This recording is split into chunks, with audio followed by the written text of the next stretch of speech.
ഏഴംകുളം സാങ്കുട്ടിയുടെ പാളം തെറ്റിയ തീവണ്ടിക്കകത്ത് പല പേരുകൾ പരാമർശിക്കുന്നു. അത് നിങ്ങൾ വായിച്ചിട്ടുള്ളവർക്കറിയാം. അതിലൊരു പേരാണ് മറുഭാഷ മറിയ.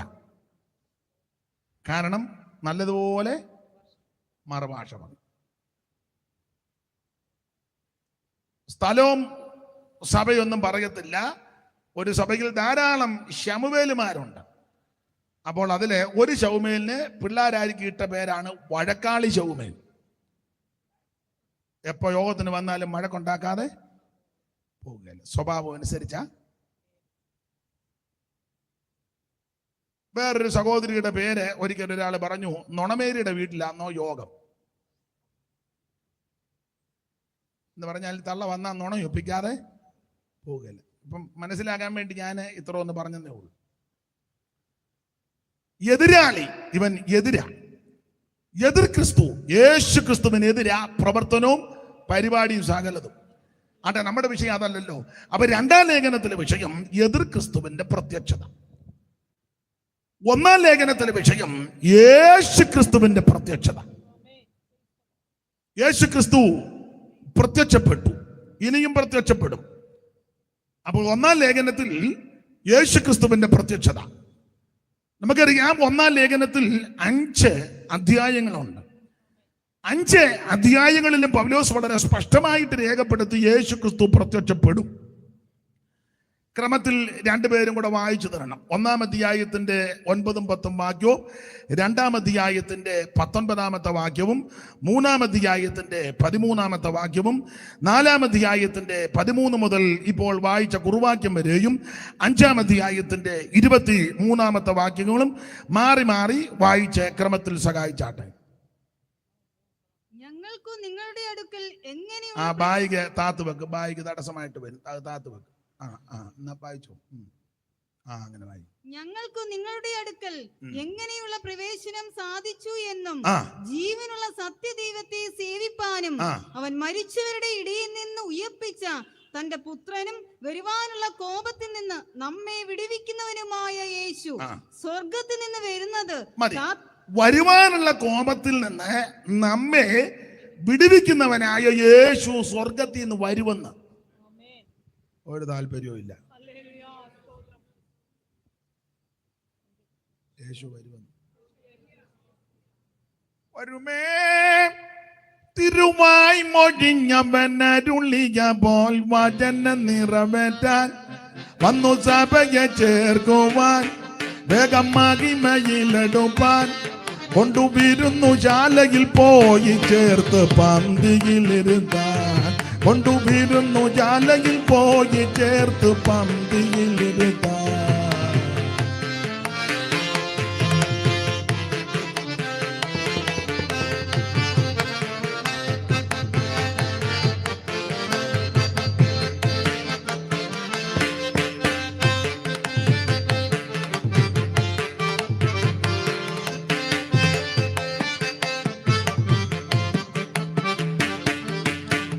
സ്വർഗീയ നാടെന്നു കാണാം എൻ്റെ വീട്ടിലെന്നതാ.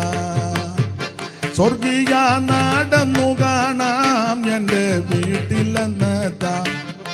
നവയറുജലം മഹിമ നിറഞ്ഞു ഇറങ്ങി വരുന്ന സമയമോർക്കുമ്പോൾ, നവയറുജലം മഹിമ ഇറങ്ങി വരുന്ന സമയമോർക്കുമ്പോൾ സ്നേഹം വർദ്ധിച്ചിടുന്നേ, പ്രത്യാശയേറി വരുന്നേ. സ്നേഹം വർദ്ധിച്ചിടുന്നേ, പ്രത്യാശയേറി വരുന്നേ. വരുമേ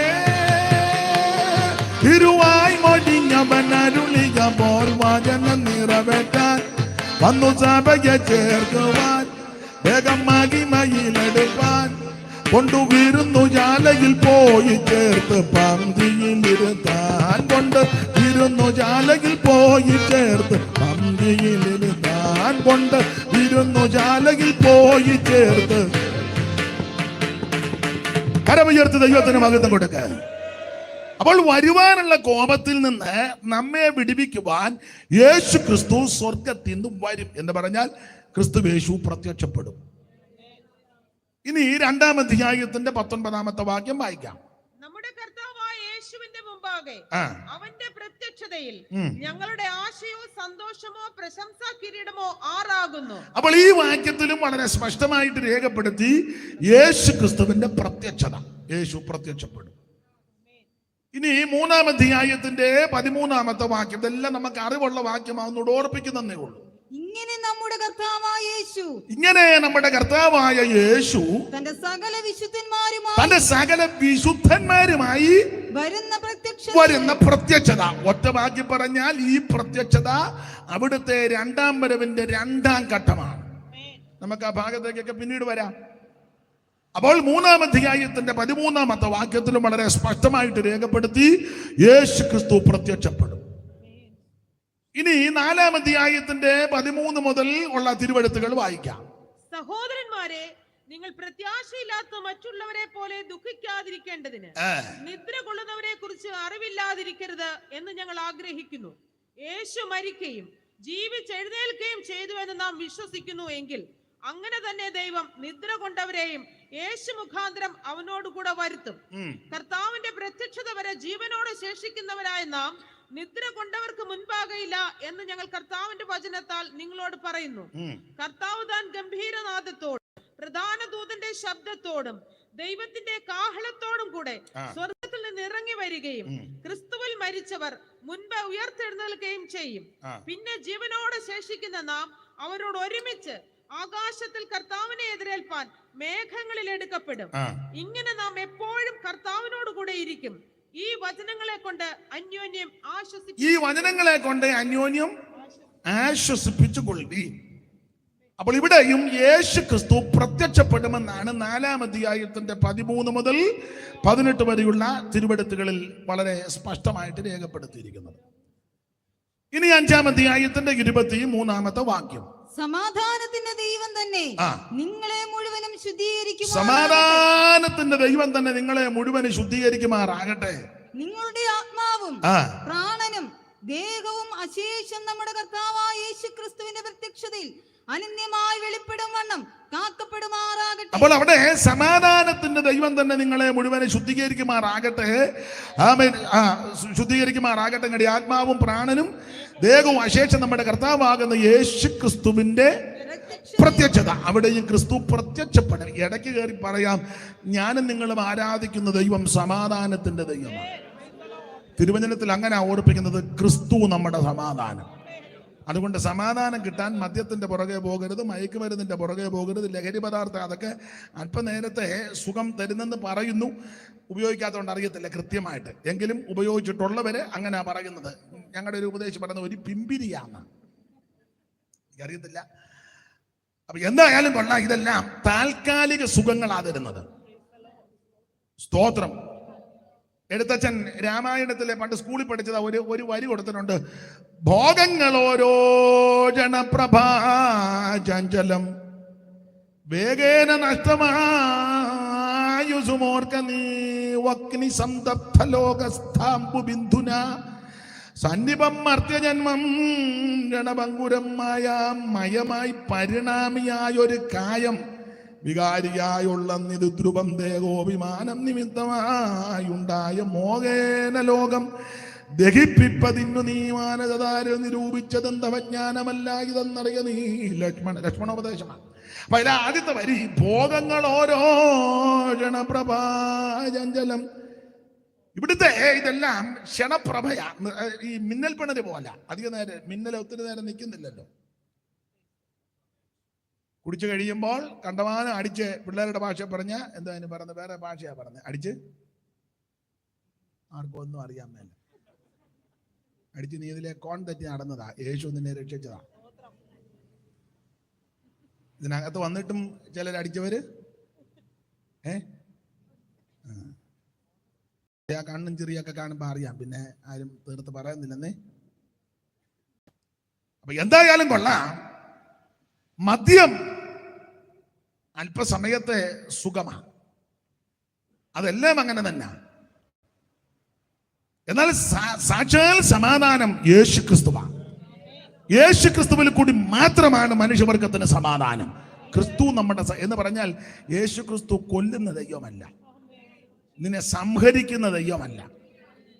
അവിടുന്ന് ഇങ്ങനെ സംഹാര മൂർത്തിയായിട്ട് നിൽക്കുകയല്ല. അവിടുന്ന് ജീവൻ തരുന്ന ദൈവമാണ്, സമൃദ്ധിയായ ജീവൻ തരുന്ന ദൈവമാണ്. യേശു ആരെയും കൊന്നിട്ടില്ല, ചത്തവരെയെല്ലാം അവിടുന്ന് ഉയർപ്പിച്ചാ പോയത്. ഉയർപ്പിച്ച് അവസാനം പുള്ളിയും ചത്തുപോകുകയല്ല, അദ്ദേഹം ഉയർത്തെഴുന്നേറ്റു. അതാ യേശുവിന്റെ വിശേഷത. ഇന്നും അവിടുന്ന് ജീവിക്കുന്നു. സമാധാനത്തിന്റെ ദൈവം തന്നെ നിങ്ങളെ മുഴുവനും ശുദ്ധീകരിക്കുമാറാകട്ടെ. ഒന്നുകൂടെ വാക്യം വായിച്ചു, വേറൊരു കാര്യം പറയാനോ. ഒന്നുകൂടെ. സമാധാനത്തിന്റെ ദൈവം തന്നെ നിങ്ങളെ മുഴുവനും ശുദ്ധീകരിക്കുമാറാകട്ടെ. നിങ്ങളുടെ ദേഹവും ആത്മാവും പ്രാണനും ദേഹവും അശേഷം ഒന്നുകൂടെ വായിച്ചേ. നിങ്ങളുടെ ആത്മാവും പ്രാണനും ദേഹവും അശേഷം നമ്മുടെ കർത്താവായ യേശുക്രിസ്തുവിന്റെ വൃക്ഷത്തെ അനന്യമായി വെളിപ്പെടുവണ്ണം കാക്കപ്പെടുമാറാകട്ടെ. ഒന്നുകൂടെ വായിച്ചേ, 23 മുതൽ. സമാധാനത്തോടെ വായിച്ചാൽ മതി, പേടിക്കൊന്നും വേണ്ട. ഞാനൊന്നും ചെയ്യത്തില്ല. അഥവാ ഒരു അപാകത വന്നാലും നമുക്ക് പരിഹരിച്ചു പോകാം. ശാന്തമായിട്ട് സമാധാനത്തോടെ വായിച്ചേ. ഒന്നുകൂടെ വായിച്ചു. സമാധാനത്തിന്റെ ദൈവം തന്നെ നിങ്ങളെ മുഴുവനും ശുദ്ധീകരിക്കട്ടെ. മുഴുവൻ ഏതൊക്കെയാണ് അടുത്ത വാക്യത്തിൽ? ആത്മാവും പ്രാണനും ദേഹവും. ദൈവം വെച്ച ഓർഡർ കണ്ടോ? ആത്മാവ്, പ്രാണൻ, ദേഹം. ഇതാണ് ദൈവം വെച്ചിരിക്കുന്ന ഓർഡർ. ഞാനും നിങ്ങൾ ചിലരും ഇതിനെപ്പറ്റി വലിയ ഗ്രാഹ്യമില്ലാത്തത് കൊണ്ട് പലപ്പോഴും പ്രാർത്ഥിക്കുമ്പോഴും സംസാരിക്കുമ്പോഴും പ്രാർത്ഥനാ വേളയിലൊക്കെ അങ്ങനെ ഓർഡർ തെറ്റിയാ പറയുന്നത്. കർത്താവേ, എങ്ങനെ നമ്മൾ പറഞ്ഞേ? ഞങ്ങളുടെ ദേഹം ദേഹി ആത്മാവിനെ നിന്റെ കരങ്ങളിലേക്ക് തരുന്നു. പക്ഷെ ഇവിടുത്തെ എങ്ങനെ ഓർഡർ? ആത്മാവ്, പ്രാണൻ. നമ്മൾ ആദ്യം കൊടുത്തേക്കുന്നതോ ദേഹം, ദൈവം വെച്ചിരിക്കുന്നതോ? നിങ്ങൾക്ക് മനസ്സിലായോ? ചുരുക്കി പറഞ്ഞാൽ ഞാനും നിങ്ങളും എല്ലാം ഓർഡർ തെറ്റിക്കുകയല്ല, ഓർഡർ തെറ്റിയായി ജീവിക്കുന്നത്. അതാ യാതൊരു സമാധാനമില്ലല്ലോ. വീടുകളിൽ സമാധാനമില്ല, കാരണം ഓർഡർ തെറ്റി ഇല്ലേ? പറ. ഒരു കുടുംബിനി ആ വീട്ടിൽ അതിൻ്റെ ഓർഡറായിട്ട് വേണം പോകാൻ. അത് രാവിലെ അസുഖങ്ങളും മറ്റ് ദീനവും ദണ്ണവും ഒന്നും ഇല്ലെങ്കിൽ അത് രാവിലെ എഴുന്നേക്കണം. അങ്ങനല്ലേ? കുടുംബനാഥനും അത് രാവിലെ. ഇപ്പം മിക്ക വീട്ടിലും വെളുപ്പിനെ എഴുന്നേപ്പില്ല, കാരണം ഈ മൊബൈലിൽ പണി നടത്തി അവസാനം 2:30-3 ആകുമ്പോഴാ. അതുകൊണ്ട് കുടുംബ പ്രാർത്ഥന പോലും ചില വീടുകളിൽ ചിലരെ മൊബൈൽ വെച്ച് ചവണാക്കി അവരും കിടന്ന് ഉറങ്ങി. അതവിടെ കിടന്ന് അബ്രഹാം അധികാലത്ത് എഴുന്നേറ്റെന്നാ, യോശുവായ്ക്ക് അധികാലത്ത് എഴുന്നേറ്റെന്നാ, ആ സഹോദരിമാരും അധികാലത്ത് കല്ലറിലോട്ട്. നമ്മൾ വെളുപ്പിനെ പാടുന്നൊരു പാട്ടില്ലേ, മക്തൽമേരി അതിരാവിലെ.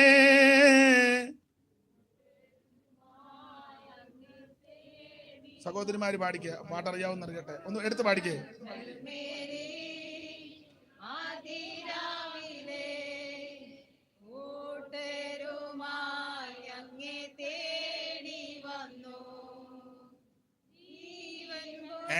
നന്നായിട്ട് പാടിക്കേ.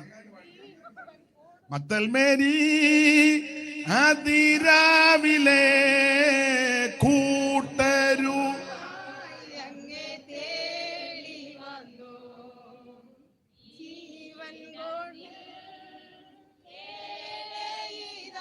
അവിടെ അവിടെ 7 പിന്നെ കൊടുക്കാം. പാട്ട് തെറ്റിക്കാരെ പാടിക്കേ.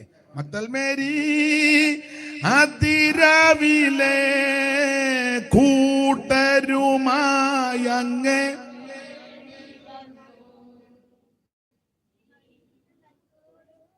അവിടെ ശരിക്കും പാടിയ ഇന്ന് പാടിക്കാതെ ഈ യോഗ മുമ്പോട്ട് പാടിക്കേ. മക്തൽമേരി ആദിരാവിൽ. സഹോദരിമാര്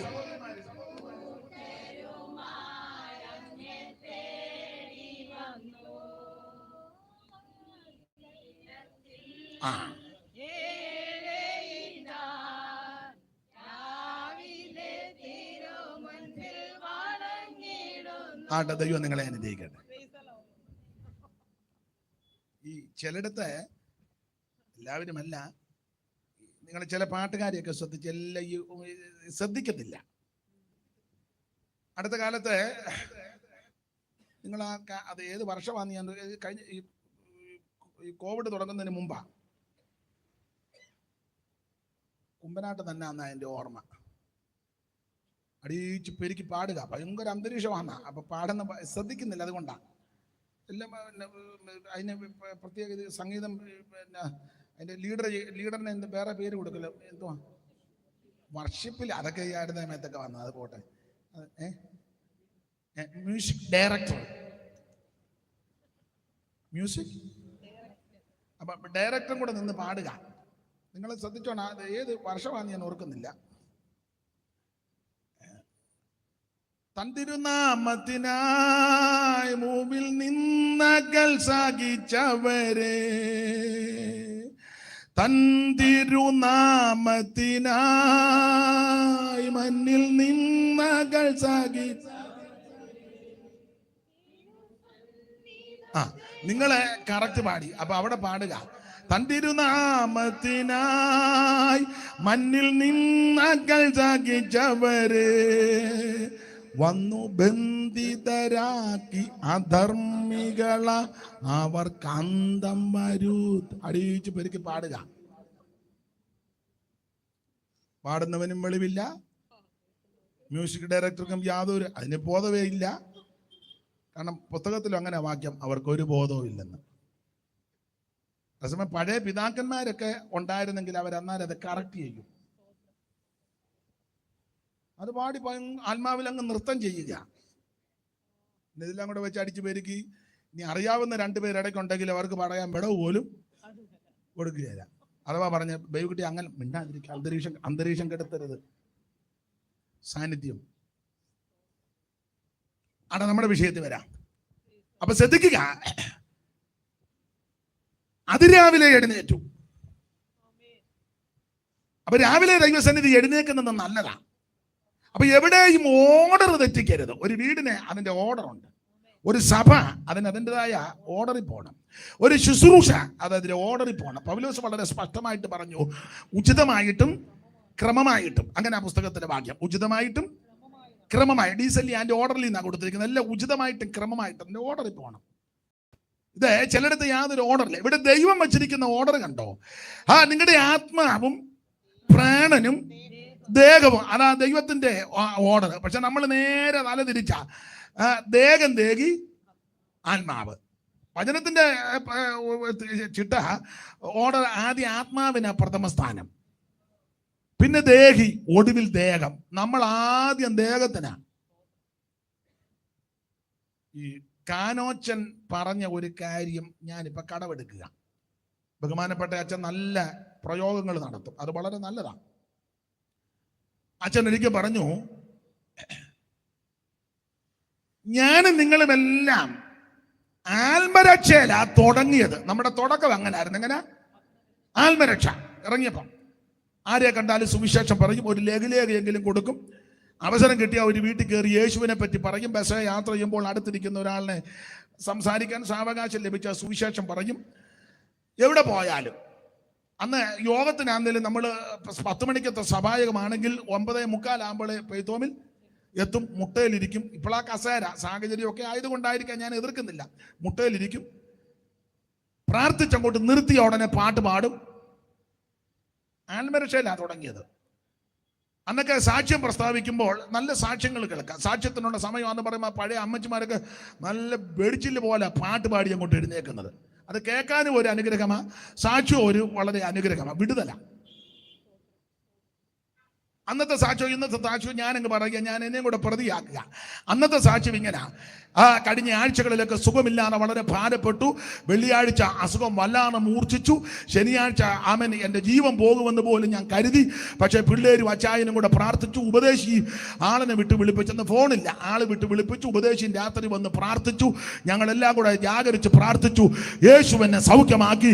ആമൻ ഈ ആരാധനയ്ക്ക് സംബന്ധിപ്പാൻ ഇടയായതിൽ ദൈവത്തിന് മഹത്വം. ഇതാ അന്നത്തെ സാക്ഷ്യം. ഇന്നത്തെ കുഞ്ഞാച്ചമ്മ എഴുന്നേറ്റ് സാക്ഷി പറയുന്നത്, ദൈവനാമത്തിന് മഹത്വം ഉണ്ടാകട്ടെ, വളരെ ക്ഷീണാവസ്ഥയിലാണ്, ദീർഘവർഷങ്ങളായിട്ട് കർത്താവിനെ സേവിക്കുന്നെങ്കിൽ ഇതുവരെ ഒരു വിടുതൽ നടന്നിട്ടില്ല. ഈ മക്കളെല്ലാം പ്രാർത്ഥിക്കണം. തന്നെയുമല്ല, ആരാധന കഴിഞ്ഞ് ഞങ്ങൾ മെഡിക്കൽ കോളേജിലോട്ട് പോവുകയാണ്. ദൈവമക്കളെല്ലാം ഞങ്ങൾക്ക് വേണ്ടി ഡോക്ടർ ചാണ്ടിനെ കാണാനാണ് പോകുന്നത്. തടസ്സം കൂടാതെ ചാണ്ടിയായിട്ട് കാണുവാനും മരുന്നെല്ലാം കുറിച്ച് തരുവാനും അത് ഓർഡറെ കഴിക്കുവാനുള്ള കൃപ. നിങ്ങൾ ഇതിന്റെ വ്യത്യാസം കണ്ടോ? ആരും ഒന്നും മിണ്ടുന്നില്ലല്ലോ. മിണ്ടിയിട്ട് യാതൊരു കാര്യവുമില്ല. രോഗിക്ക് നല്ല വൈദ്യനാമവൻ നിനക്കനാരദം. രോഗിക്കു നല്ല വൈദ്യന അവൻ നിനക്കനാരദം. വൈകുന്ന നന്മകൾക്കൊരന്തമില്ലതൻ ദയാവരം. വൈകുന്ന നന്മകൾക്കൊരന്തമില്ലതൻ ദയാവരം. കാക്കുന്നുവൻ കൃപാകരം. ചേർക്കില്ലതെല്ലൊരാമയം സ്തുതിച്ചിട. കാക്കുന്നുവൻ കൃപാകരം. ചേർക്കില്ലതെല്ലൊരാമയം സ്തുതി. എന്നന്തരംഗമേയവന്റെ നന്മകൾ മറപ്പതോ. എന്നന്തരംഗമേ മറപ്പതോ. എന്നുള്ളമേ സ്തുതിക്കനി. എന്നുള്ളമേ സ്തുതിക്കനി. അപ്പൊ ശ്രദ്ധിക്കുക, ഞാൻ ആരെ കുറ്റം പറഞ്ഞതല്ല, തെറ്റിദ്ധരിക്കരുത്. അന്നും ഇന്നുമായിട്ടുള്ള വ്യത്യാസം പറഞ്ഞതേ ഉള്ളൂ. പണ്ട് രണ്ട് വിശ്വാസി സഹോദരന്മാർ തമ്മിൽ കണ്ടാൽ, അല്ലെ സഹോദരിമാർ തമ്മിൽ കണ്ടാൽ, അമ്മാമ്മ ആ വാക്യം ഏതാ, ഞാൻ അങ്ങ് മറന്നുപോയി, മധ്യസ്ഥത യേശു മാത്രമാണെന്നുള്ള വാക്യം.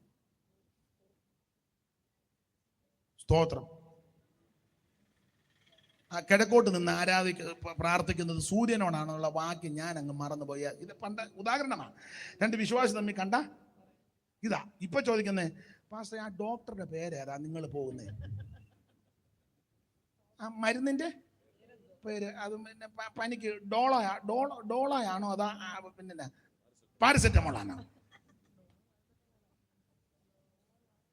കുറ്റം പറഞ്ഞതല്ല, വ്യത്യാസപ്പെടുത്തിയെന്നേ ഉള്ളൂ. സ്തോത്രം. അപ്പൊ അച്ഛൻ പറഞ്ഞത് കടമെടുത്ത് വീണ്ടും പറയാം. ആത്മരക്ഷയല്ല നമ്മൾ തുടങ്ങിയത്. ഞാൻ നിങ്ങൾ വല്ല ആത്മരക്ഷ തുടങ്ങിയതാ. നമ്മൾ ഈ പെന്തിക്കോസ് വന്നപ്പോ അന്ന് കള്ളം പറയത്തില്ല. ഇപ്പൊ നമ്മൾ സത്യം പറയുകയില്ല. അന്ന് കള്ളം പറയത്തില്ല, ഇന്ന്. അന്നൊക്കെ ചില അപ്പച്ചന്മാരുടെ സഹോദരിമാരുടെ ഒന്നും അടുത്തിരിക്കാനൊക്കെ ഞങ്ങളുടെ സഭയിലൊരു ദൈവദാസനുണ്ട്, ചന്ദ്രൻ പാസ്റ്റർ, നന്നായിട്ട് കൈയടിക്കും. ഞാൻ പറയാം, പുള്ളി കൈയടിക്കുന്നതിന് വിടവിലെങ്ങാൻ നീ പപ്പടം പൊടിയും പോലെ പൊടിയും.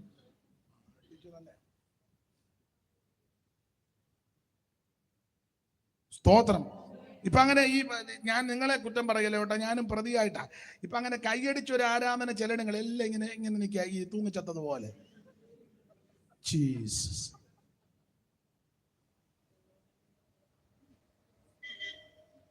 നമ്മൾ ചില കടയിലോട്ട് വാഴപ്പഴം മേടിക്കാൻ ചെല്ലുമ്പോൾ കൊലയെല്ലാം കെട്ടുന്നത് നമ്മൾ മുട്ടുമ്പോൾ അത് കടന്നിങ്ങനെ ആടുന്ന കണ്ടിട്ടില്ലേ? ഒത്തിരി വ്യത്യാസമായി. ആത്മരക്ഷയിലാണ് നമ്മൾ തുടങ്ങിയത്. ഇപ്പൊ വന്ന് ദേഹരക്ഷയിലാ കൊണ്ടുവന്ന് നിർത്തിയിരിക്കുന്നത്. ഞാൻ എന്നെയും കൂടെ പ്രതിയാക്കിയായി പറയുന്നത്. അന്ന് നമ്മൾ മുട്ടയിലിരുന്ന് ആത്മാവി നിറയും. ഇന്ന് മുട്ടയിലിരിക്കാൻ പറ്റുമോ? ഒക്കത്തില്ല ആർക്കും. സ്തോത്രം. അന്ന് പണ്ട് കാലത്ത്, ഇപ്പോഴും അങ്ങനെയുള്ളവരുണ്ട് കേട്ടോ, ഞായറാഴ്ച രാവിലെ പിള്ളേർക്ക് പോലും ഭക്ഷണം കൊടുക്കുകയില്ല. അത് ഉപദേശമൊന്നുമല്ല, ഒരു രീതിയാണ്. ഇന്നോ കഴിക്കാവുന്നതിന്റെ പരമാവധി കഴിച്ചാൽ ഞായറാഴ്ച വന്ന് കുത്തിയിരുന്ന് ഉറങ്ങുക. അടിച്ചു പെരുക്കാവുന്നതിന്റെ ഒരു കുറ്റിപ്പൊട്ടും 2 മുട്ടയും അതിനടുത്ത് അരുതാഴികളെല്ലാം കൂടെ കൊണ്ടുവന്ന് ആ ഇരിപ്പ് കാണുമ്പോൾ അഴിച്ച് പെരുക്കുക ചെയ്യും വന്നിരിക്കുന്നെന്ന്. ഞാൻ കുറ്റമായിട്ടല്ല ഈ പറഞ്ഞത്. രാവിലെ ഭക്ഷണം കഴിച്ച തെറ്റാന്നുമല്ല പറഞ്ഞത്, നമ്മുടെ വ്യത്യാസം വന്ന കാര്യമായി പറഞ്ഞു. പണ്ട് പിള്ളേർക്ക് പോലും കൊടുക്കുകയില്ലായിരുന്നു. ഇല്ലാഞ്ഞിട്ടല്ല, ചില വീട്ടിൽ ബുദ്ധിമുട്ടും കാണും, ചില വീട്ടിൽ സാവകാശം ഉണ്ട്. എന്നാലും ആരാധനയ്ക്ക് അതങ്ങനെ. സ്തോത്രം. പിണങ്ങായിരിക്കാമെങ്കിൽ പറയാം. പണ്ട് പഴയ പെന്തിക്കോസുകാർ പറഞ്ഞുള്ള അറിവാ. ഞാൻ പഴയ ബെന്തിക്കോസ് അല്ല, പിന്നെ പഴമക്കാർ പറഞ്ഞുള്ള അറിവ്. പണ്ട് കാലത്ത് ഈ മരുന്നെടുക്കുന്നവർക്ക് കർത്തൃമേശ കൊടുക്കുകയല്ലായിരുന്നു. ഇവര് കൊടുക്കത്തുമില്ല, അവരൊട്ട് എടുക്കുകയില്ല. സ്തോത്രം. അതാ പണ്ടത്തെ പെന്തിക്കോസ് ഇപ്പോഴത്തെ പെന്തിക്കോസുമായിട്ട് ഒത്തിരി വ്യത്യാസം. ദൈവത്തിന് മഹത്വം. പണ്ട് ഉപവസിച്ച് പ്രാർത്ഥിക്കും. ഇപ്പം വന്ന് നേരെ പറഞ്ഞേക്കുന്ന ഒരു കാരണവശാലും ഫാസ്റ്റിംഗ് എടുക്കരുത്, കാരണം മസ്റ്റായിട്ട് ബ്രേക്ക്ഫാസ്റ്റ്.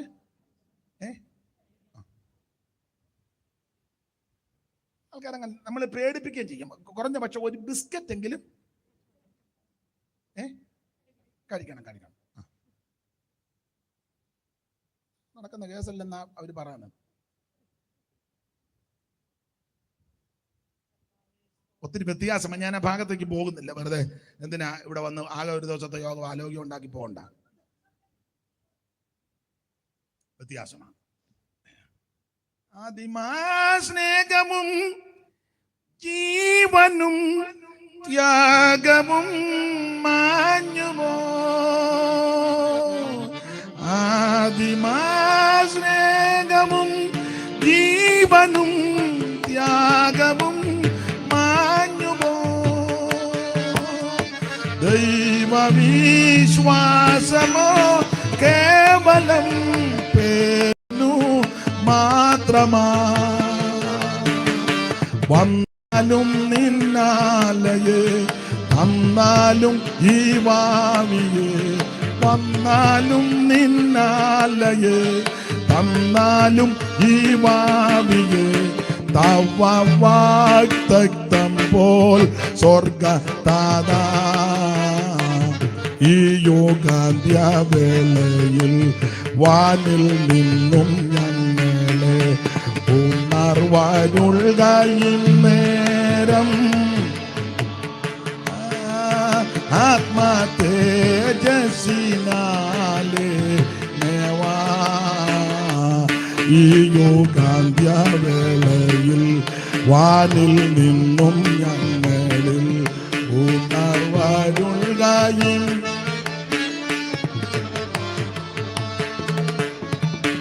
ദൈവത്തിന് മഹത്വം കൊടുക്ക. അപ്പൊ ഞാനും നിങ്ങൾ വല്ല ആത്മരക്ഷ തുടങ്ങി. ഇപ്പോൾ ദേഹരക്ഷയല്ല. പണ്ട് ഒരു മുടിരാത്രി പ്രാർത്ഥന വെച്ചാൽ എല്ലാവരും കാണും. ഇന്ന് പേര് മുടിരാത്രി പ്രാർത്ഥന എന്നാ. 12 ആകുമ്പോൾ നിർത്തും. നിർത്തിയേച്ച് 3 മണ്ണും കട്ടൻ കാപ്പി. പിന്നെ ചിലടത്ത് പാസ്റ്റർമാര് പറയും, ഇനി ഇരുന്ന് പ്രാർത്ഥിക്കേണ്ടവർക്ക് ആര് കാണാൻ. പുള്ളി കുറച്ച് നേരം നോക്കിയപ്പോൾ ആര് ജനലും കഥകും തുറന്നു കിടക്കുക. എന്നാ പറഞ്ഞ തങ്കമ്മ അടച്ചോടി നമ്മക്കും കയറി. കുറ്റമായിട്ടല്ല പറഞ്ഞത്. നിങ്ങളിൽ പ്രായമുള്ള ചിലരെ കാണുന്നത് കൊണ്ട് ഞാൻ നിങ്ങൾക്ക് കുറച്ചുകൂടെ ബോധ്യപ്പെടും. പണ്ട് അത് ഉപദേശമൊന്നുമല്ല, എല്ലാവരുടെ കൂടാൻ സൗകര്യത്തിന് കൂടുന്നതാ. പണ്ട് ഈ ഡിസംബർ 31 വെളുക്കുന്നത് വരെ ആ യോഗം. ഞാൻ ആ യോഗം കൂടിയിട്ടുണ്ട്. വെളുക്കുന്നത് വരാ. സന്ധ്യയ്ക്ക് ചിലപ്പോൾ എല്ലാവരും കൂടെ കൂടി ഒരു ഷാപ്പാട് വല്ലോ, അത് വലുതായിട്ടൊന്നുമില്ല, ഒരു സാമ്പാറും തോരനും ചോറും. യോഗമാ. പിന്നെ ഞാനിപ്പോൾ ഓർക്കുന്ന പരുത്തമ്പാറ യോഗത്തിന് പോകുമ്പോഴൊക്കെ അങ്ങനെ സന്ധ്യയ്ക്ക് ഭക്ഷണം കഴിക്കും. 6:30 ആകുമ്പോഴേ കഴിക്കും. 7 മണിയാകുമ്പോൾ യോഗം തുടങ്ങുക. ഇട്ടുപദേശയുടെ കാലത്ത് അവിടെ ഒരു ഇട്ടുപദേശമുണ്ട്. 7 മണിക്ക് യോഗം വൈകിട്ട്. ആ യോഗം അങ്ങോട്ട് കൂടി ഒരു 9:45 ആകുമ്പോൾ തിരുമേശയൊക്കെ ഉണ്ട്. തിരുമേശ കഴിഞ്ഞു ആരാധന. അത് കഴിഞ്ഞ് 12 മണിയാകുമ്പോൾ എല്ലാവരും എഴുന്നേറ്റ് നിന്ന്, അത് ഉപദേശമല്ല, ഒരു രീതിയാണ്. ആ 136 സങ്കീർത്തനമൊക്കെ ഒന്ന് ഗാനപ്രതിഗാനമായി പാടി ദൈവത്തെ മഹത്വപ്പെടുത്തി എല്ലാവരും ആത്മാവിൽ നിറഞ്ഞ് ആ പുതിയ വർഷത്തിലേക്ക് പ്രവേശിച്ചു. പിന്നെ യോഗമാണ്. ആ യോഗം രാവിലെ 7 മണി വരെ. ഒരു കുഞ്ഞുങ്ങൾ പോകുകയില്ല, ആർക്കും ഒരു മടുപ്പുമില്ല. നല്ല പിള്ളേരുടെ ഭാഷ പറഞ്ഞ എരിപൊരി യോഗം. ഇപ്പോഴോ ഇപ്പൊ അതിന് തന്നെ നേരത്തെ കമ്മിറ്റി കൂടും. നമുക്ക് എപ്പം മുതൽ ഉടനെ ഓർച്ചാൻ പറഞ്ഞ് 8:30 തുടങ്ങുന്നതായിരിക്കും കുറച്ചുകൂടെ നല്ലത്. ഉടനെ കാശുള്ള ബേബി പറഞ്ഞ് 8:30 ഒന്നും ആര് വരാനോ 9:30 ആയിട്ട് തുടങ്ങിയാൽ മതി. അപ്പം പറഞ്ഞ എന്നാൽ കാശുള്ള വേച്ചം പറഞ്ഞാൽ കുറച്ചുകൂടെ എന്നാ ബേബി ഏറ്റു എല്ലാവർക്കും കേക്ക്. ഞാൻ എല്ലാവരും കേൾക്കാനല്ല, കേക്ക്. ബേബിയുടെ കേക്കും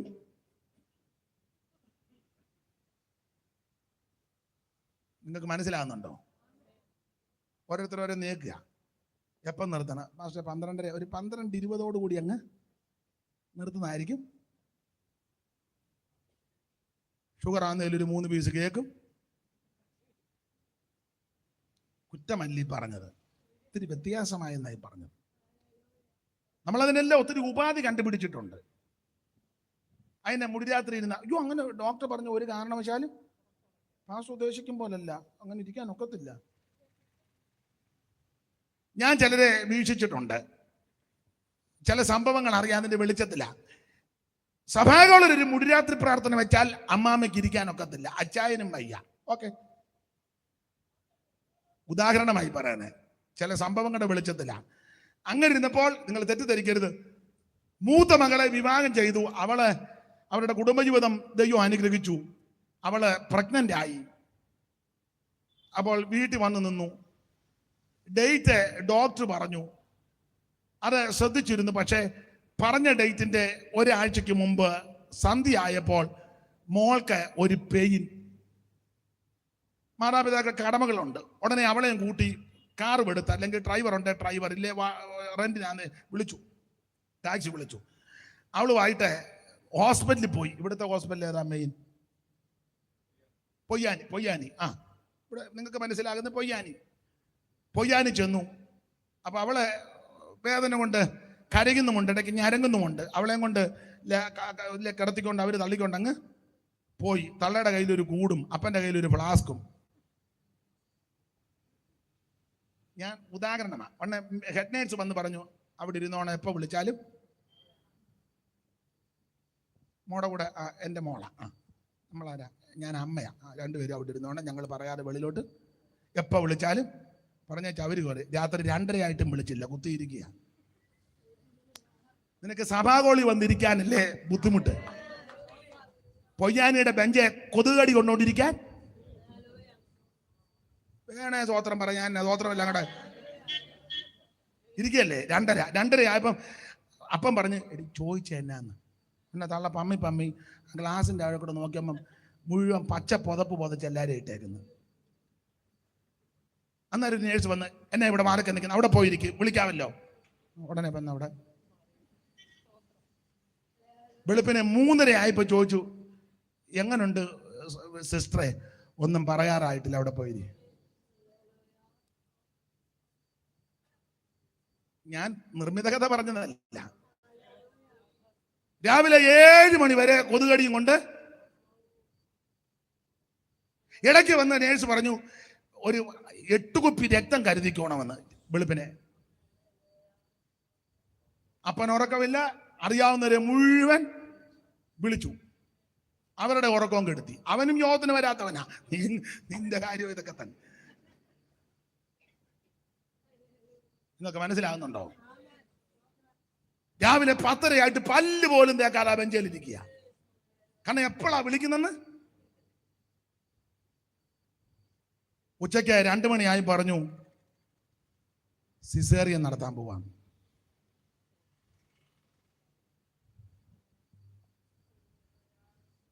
ഫുൾ നൈറ്റും ഫുൾ ഡേയും പറ കുത്തിയിരുന്ന് സ്വോത്രം ചെയ്യുക.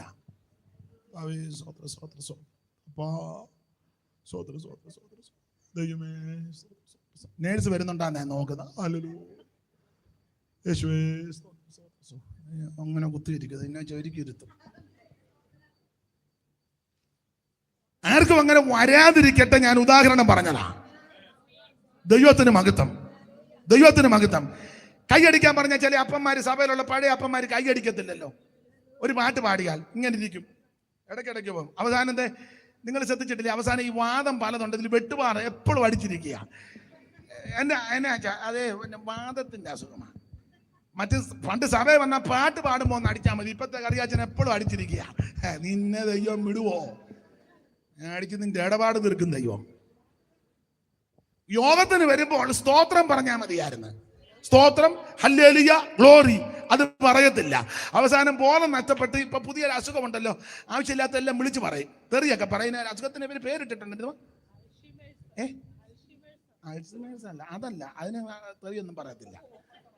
വേറെ ഒരു എന്നതാണോ അനാവശ്യമൊക്കെ പറയുന്ന ഒരു അസുഖമുണ്ട്.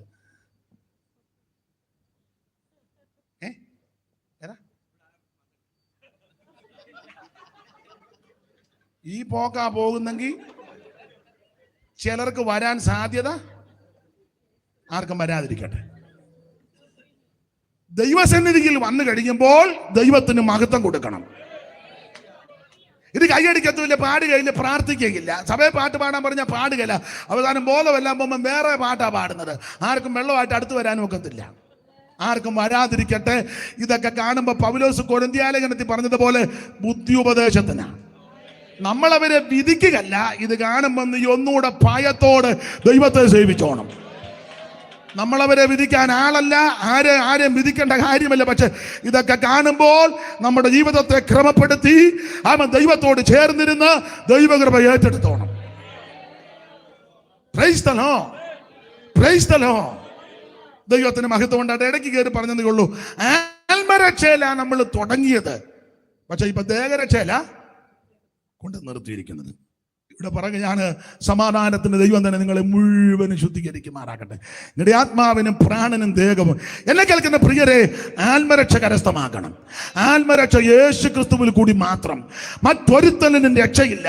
നാം രക്ഷിക്കപ്പെടുവാൻ ആകാശത്തിന് കീഴിൽ മനുഷ്യരുടെ കീഴിൽ നൽകപ്പെട്ട ഒരേ ഒരു നാമം, അത് നസറായനാകുന്ന യേശു ക്രിസ്തുവിന്റെ പരിശുദ്ധ നാമം. യേശു ക്രിസ്തുവിനെ രക്ഷിതാവായി സ്വീകരിക്കണം. യേശു ക്രിസ്തുവിനെ ഉള്ളത്തിൽ ഏറ്റെടുക്കണം. അവൻ വേറെ ഒരു മാർഗവും രക്ഷയ്ക്കില്ല. കർമ്മമാർഗം കൊണ്ടോ, പുണ്യപ്രവൃത്തി കൊണ്ടോ, ദാനധർമ്മം കൊണ്ടോ, നേർച്ച കാഴ്ച കൊണ്ടോ, ആചാരം കൊണ്ടോ, അനുഷ്ഠാനങ്ങൾ കൊണ്ടോ, തീർത്ഥയാത്ര കൊണ്ടോ, തീർത്ഥാടനങ്ങൾ കൊണ്ടോ, അരിയോ മലരോ പോരിയോ കോഴിയോ കോട്ടയോ വാട്ടിയോ ചാട്ടിയോ ഒന്നും കൊടുത്താൽ രക്ഷപ്പെടത്തില്ല, രക്ഷിക്കപ്പെടത്തില്ല. രക്ഷിക്കപ്പെടാൻ ഒരേ ഒരു മാർഗം, ഒരേ ഒരു വഴി, യേശു ക്രിസ്തു മാത്രം. യേശു ക്രിസ്തു ഒരു വിഭാഗത്തിന്റെ ദൈവമല്ല, മുഴു ലോകത്തിന്റെ ദൈവമാണ്. ഏത് മതത്തിലും കുലത്തിലും കുടുംബത്തിലും നിറത്തിലും നിലവാരത്തിൽപ്പെട്ടവർക്കും യേശുവിനെ ആരാധിക്കാം. യേശു സകല മനുഷ്യരുടെയും ദൈവമാണ്. അവിടുന്ന് മഹാദൈവമാണ്, നിത്യദൈവമാണ്, സത്യദൈവമാണ്, ഏകദൈവമാണ്, സാക്ഷാൽ ദൈവമാണ്. യേശു ക്രിസ്തു മാത്രം ദൈവം. Price the Lord, praise the Lord. അതുകൊണ്ട് ആത്മരക്ഷ കരസ്ഥമാക്കണം. എന്നെ കേൾക്കുന്ന ആരെങ്കിലും ഇന്ന് വരെ ആത്മരക്ഷ കരസ്ഥമാക്കിയില്ലെങ്കിൽ 5 പൈസ കൊടുക്കണ്ട, കാശ് കൊടുക്കണ്ട, ഹൃദയം കർത്താവിന് കൊടുക്കുക. ഇത്രയും പറഞ്ഞാൽ മതി. കയ്യും പൊക്കണ്ട, കാലും പൊക്കണ്ട, ബഹളവും വെപ്രാളവും ഒന്നും വേണ്ട. ഹൃദയത്തിൽ പറ, എൻ്റെ യേശുവേ, ഞാനൊരു പാപിയാ, എൻ്റെ പാപത്തിൻ്റെ പരിഹാരം വരുത്തുവാൻ അങ്ങ് മരിച്ചുവെന്ന് വിശ്വസിക്കുന്നു. അങ്ങയുടെ പരിശുദ്ധ രക്തം എൻ്റെ പാപം പരിഹരിക്കുമെന്നും വിശ്വസിക്കുന്നു. എൻ്റെ ഉള്ളത്തിലേക്ക് വരണം, എൻ്റെ പാപം ക്ഷമിക്കണം, എന്നെ രക്ഷിക്കണമെന്ന് ഇന്ന് രാത്രി ആര് പ്രാർത്ഥിക്കും, അവരെ യേശു രക്ഷിക്കും. മറ്റൊരുത്തനും രക്ഷയില്ല. ക്രിസ്തീയ കുടുംബത്തിൽ ജനിച്ചുകൊണ്ടൊന്നും രക്ഷിക്കപ്പെടുകയല്ല. പള്ളിയുടെ സൈഡിലാ വീട്, നീ രക്ഷിക്കപ്പെടുകയല്ല. ഞങ്ങളുടെ വല്യപ്പച്ചൻ കൊടുത്തതാ പെന്തിക്കോസുകാർക്ക് ഹോളിന് സ്ഥലം.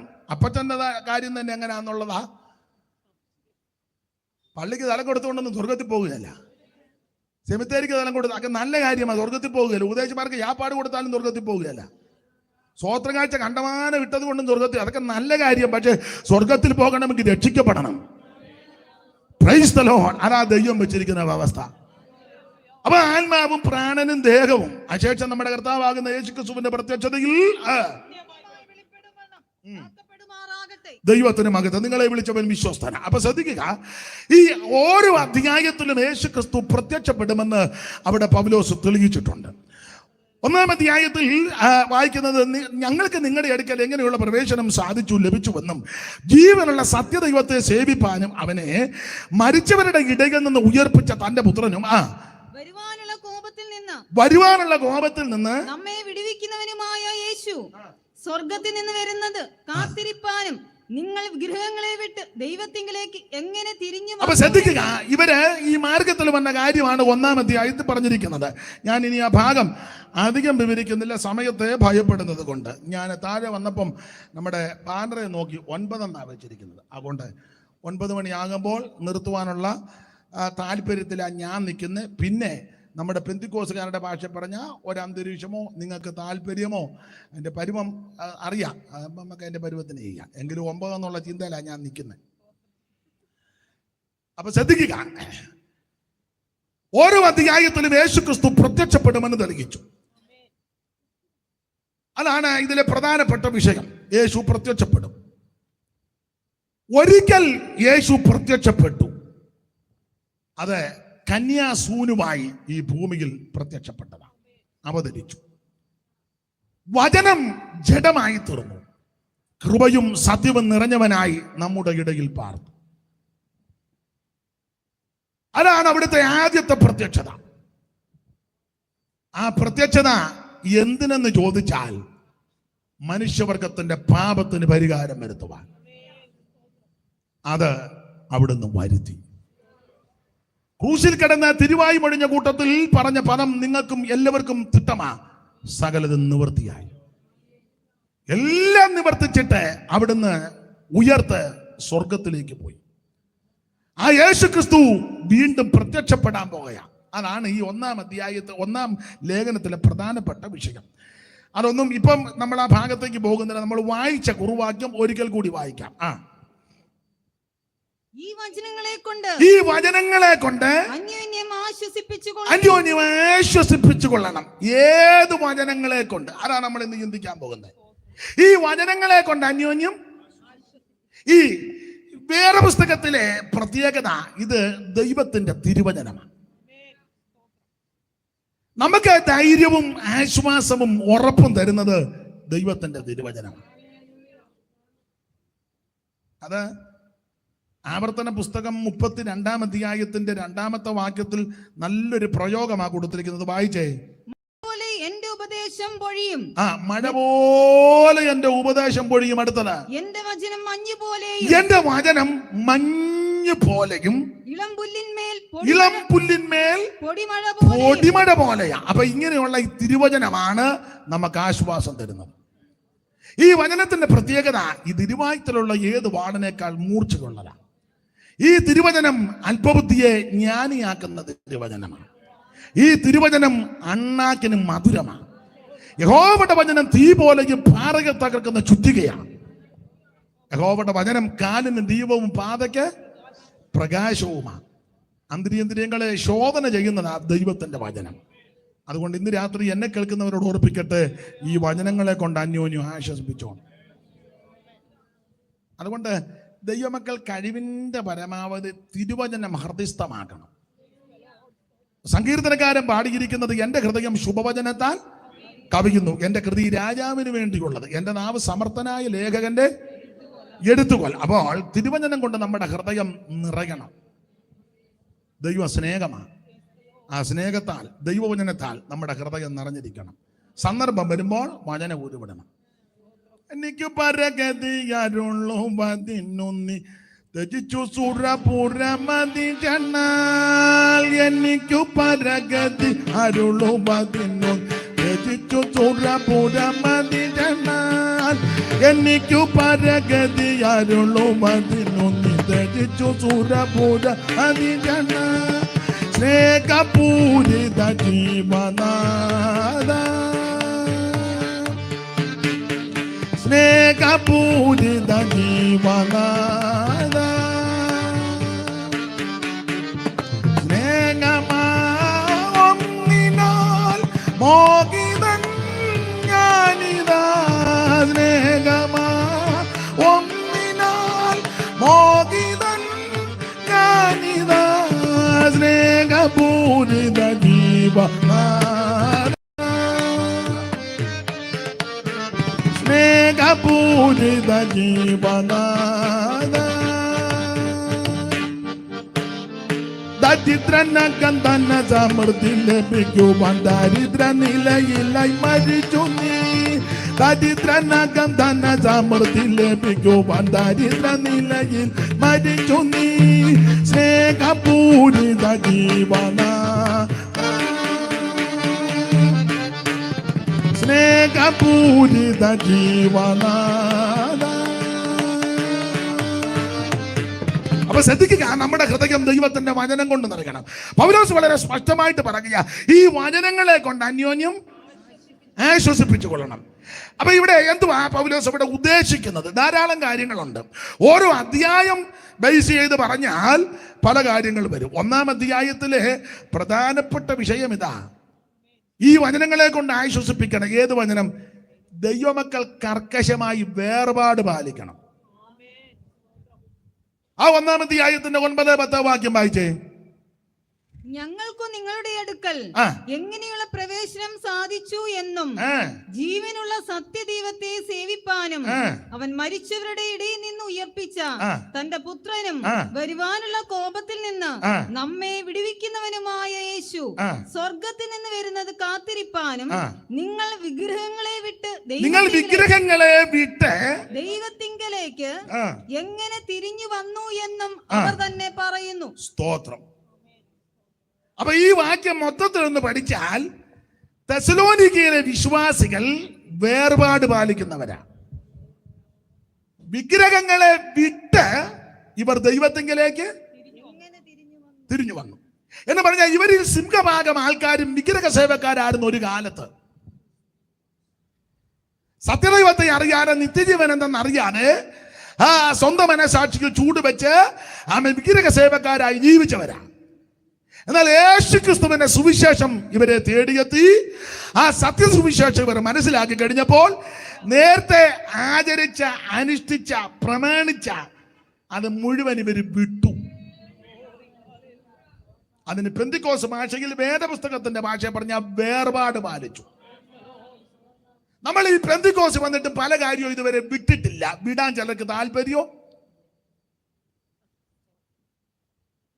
വിട്ടു വിട്ടു വിട്ടു എന്ന് പറഞ്ഞാൽ നമ്മൾ ഈ കുത്തിയിരിക്കുന്നേ. സത്യം പറഞ്ഞ ഏതാണ്ട് 3-4 കൂട്ടം കാര്യം വിട്ടെന്നല്ലാതെ അല്ലേ, പറഞ്ഞാൽ അലോഗ്യം ഉണ്ടാകും. ഇപ്പൊ ഈ സമുദായത്തിലെ പോലെ തന്നെ പെന്തിക്കോസ്റ്റിലും വന്നു പാപച്ച നിത്യതയിൽ ശവസംസ്കാരം കുടുംബക്കല്ലറയും.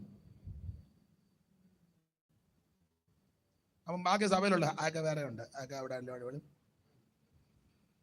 നിങ്ങൾ ശ്രദ്ധിച്ചേ. സ്തോത്രം. ധാരാളം കാര്യങ്ങൾ വിടേണ്ടതായിട്ടുണ്ട്. എന്നാൽ തെസ്സലോനിക്ക വിശ്വാസികളുടെ വിശേഷത, ഇവർക്ക് ഒത്തിരി വിശേഷതയുണ്ട് കേട്ടോ. പൗലോസിന്റെ രണ്ടാമത്തെ മിഷനറി യാത്രയിലായി സഭ തെസ്സലോനിക്കയിലെ സഭ ആരംഭിക്കുക. ആസിക്കൽ വചനം പ്രസംഗിക്കരുതെന്ന് പരിശുദ്ധാത്മാവ് വിലക്കി. അപ്പോൾ ഇവർ ചുറ്റി സഞ്ചരിച്ച് വന്നു. ആ 17-ാം അധ്യായം വായിച്ചു. അപ്പോസ്തലപ്രവൃത്തി 17-ാം അധ്യായത്തിൽ 17:1 പെട്ടെന്ന് അവർ അംഫിപോലിസിലും അപ്പൊലോന്യയിലും കൂടെ കടന്ന് തെസ്സലോനിക്കയിലെത്തി. യഹൂദന്മാരുടെ ഒരു പള്ളി ഉണ്ടായിരുന്നു. അവിടെ യഹൂദന്മാരുടെ ഒരു പള്ളി ഉണ്ടായിരുന്നു. പൗലോസ് പതിവ് പോലെ അവിടെ അടുക്കൽ ചെന്ന് 3 ശബത്തിൽ തിരുവെഴുത്തുകളെ അടിസ്ഥാനമാക്കി, ആധാരമാക്കി അവരോട് സംസാരിച്ച കാര്യങ്ങളെല്ലാം പറഞ്ഞു. നാം സംസാരിക്കുമ്പോഴല്ലേ അടിസ്ഥാനം തിരുവചനമായിരിക്കണം. ഊഹാഭോഗം, കെട്ടുകഥ, അമ്മമ്മ കഥ, ഉമ്മാക്ക് കഥ അല്ല നമ്മുടെ അടിസ്ഥാനം. തിരുവചനമാണ്. ഇപ്പൊ പെന്തിക്കോസുകാർ ഇപ്പം വിശ്വസിക്കുക തോമാസിലേക്ക് 52 കേരളത്തിൽ പിന്നെ വെറുതെ ഈ പോഷ്ക്കെല്ലാം കൂടെ. പണ്ടൊരു ചിന്തകൻ പറഞ്ഞത്, ഒരു കള്ളത്തരം ഒരു 10,000 പ്രാവശ്യം പറയുമ്പോൾ അതങ്ങ് സത്യമാകുമെന്ന്. ഒരു കള്ളമാ, അത് പല പ്രാവശ്യം പറയുമ്പം ആട്ടെ ഞാൻ വിവരിക്കുന്നില്ല. പുള്ളി വന്ന് 7:30 പള്ളി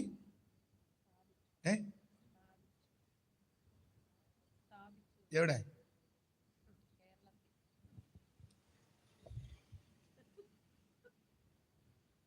അപ്പോസ്തലന്മാർക്ക് പള്ളി പണിയാൻ എന്തെങ്കിലും മാർഗമുണ്ടോ എന്ന് നമുക്ക് ചിന്തിക്കാം. വായിച്ചേ. കൊരിന്ത്യർക്ക് എഴുതിയ 2-ാം ലേഖനം 4-ാം അധ്യായം. കൊരിന്ത്യർക്ക് എഴുതിയ 1-ാം ലേഖനം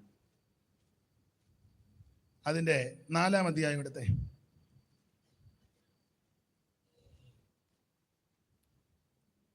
ഈ നാഴിക വരെ ഞങ്ങൾ വിശന്നും ദാഹിച്ചും അതിൻ്റെ 8 മുതൽ വായിച്ചോ.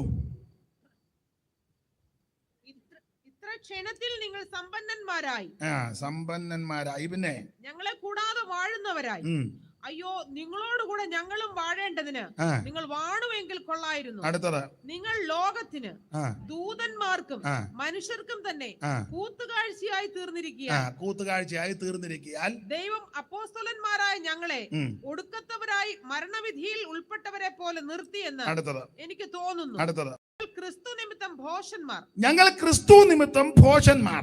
നിങ്ങൾ ക്രിസ്തുവിൽ വിവേകികൾ. ഞങ്ങൾ ബലഹീനർ, നിങ്ങൾ ബലവാന്മാർ.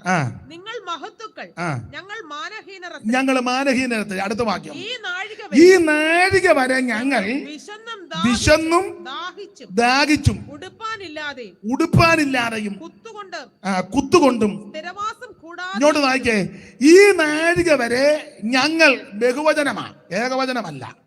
ഈ നാഴിക വരെ, ഉറക്കെ പറ, ഞങ്ങൾ എന്ന് പറഞ്ഞാൽ അപ്പോസ്തോലന്മാർ. ഇത് പൗലോസ് എഴുതി, പൗലോസും ശേഷമുള്ള അപ്പോസ്തോലന്മാരും എന്ന് സാരം.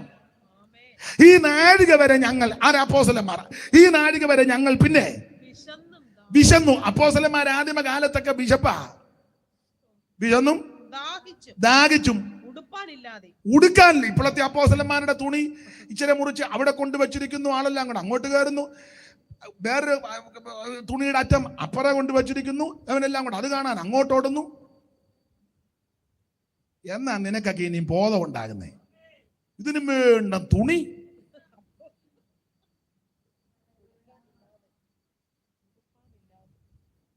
ഉടുപ്പാനില്ലാതെ അങ്ങനെ എന്ന് പറഞ്ഞ വസ്ത്രം ധരിക്കാതെ നടന്ന നല്ലതിന്റെ സാരം. ഇട്ടുമാറാൻ വേറെ വസ്ത്രമില്ലെന്നാ അതിന്റെ ആശയം. അന്നേരം ആ പത്രോസിന്റെ തുണിയുടെ അറ്റം അവിടോട്ട് കൊണ്ടുപോയി, അത് പിന്നെ അവിടെ നിന്ന് ഇങ്ങോട്ട് കൊണ്ടുവന്നു. ഈ അടുത്ത സമയത്ത് ഒരാൾ എന്നെ കാണിച്ചു, തോമാസിലിക്കാടെ കൈപ്പത്തി ഇവിടെ കണ്ടിരിക്കുന്നെന്ന്. തോമാസിലിക്കാടെ എന്തെല്ലാം വിട്ടിത്തങ്ങളാ. ഈ നാഴിക വരെ ഞങ്ങൾ വിശന്നും ദാഹിച്ച് ഉടുപ്പാനില്ലാതെ ഈ കുത്തുകൊണ്ട് പിന്നെ സ്ഥിരവാസം കൂടാതെ ഇരിക്കുന്നു. സ്വന്തം കൈയാൽ വേല ചെയ്ത് അധ്വാനിക്കും. ശകാരം കേട്ടിട്ട് ആശീർവദിക്കുന്നു. ഉപദ്രവമേറ്റിട്ട് സഹിക്കുന്നു. ദൂഷണം കേട്ടിട്ട് നല്ല വാക്ക് പറയുന്നു. അപ്പൊ ആദിമ നൂറ്റാണ്ടിൽ അപ്പോസ്തലന്മാർക്ക് കിടപ്പാടമില്ല, ഉടുക്കാനില്ല, കടിക്കാനില്ല, കുടിക്കാനില്ല, സ്ഥിരവാസമില്ല. സ്ഥിരവാസം എന്ന് പറഞ്ഞാൽ സ്വന്തമായിട്ട് 10 വീട് ഒന്നുമില്ല. ഇപ്പോഴത്തെ അപ്പോസ്തലന്മാർക്ക് ഉള്ളതൊന്നും നമ്മൾ കണക്കെടുക്കാതിരിക്കുന്നതാ. പണ്ടൊരാൾ പറഞ്ഞ പോലെ അപ്പോസ്തലൻ എന്ന വാക്കിന്റെ അർത്ഥം അപ്പോൾ സ്ഥലം മേടിച്ച് പുള്ളി പുനലൂരിന്റെ അപ്പോസ്തലൻ മിണ്ടുന്നില്ല.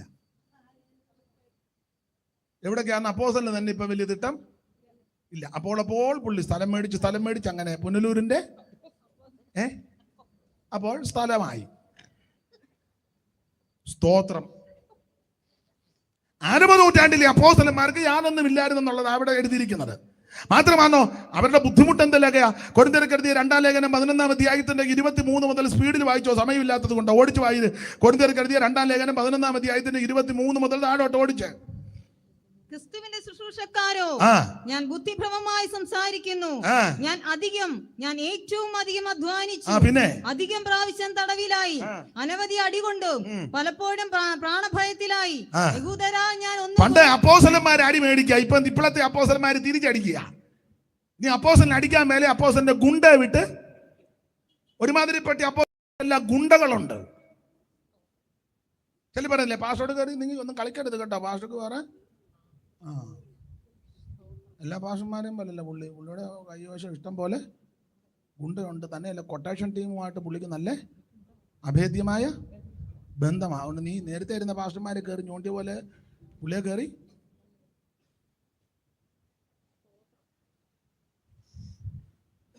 എല്ലാവരുടെയും കാര്യമല്ല. പണ്ടൊരു വലിയ അപ്പോസ്തലനെ പ്രസംഗിച്ചപ്പോൾ ഉപദേശപക്ഷക്ക് പറഞ്ഞു.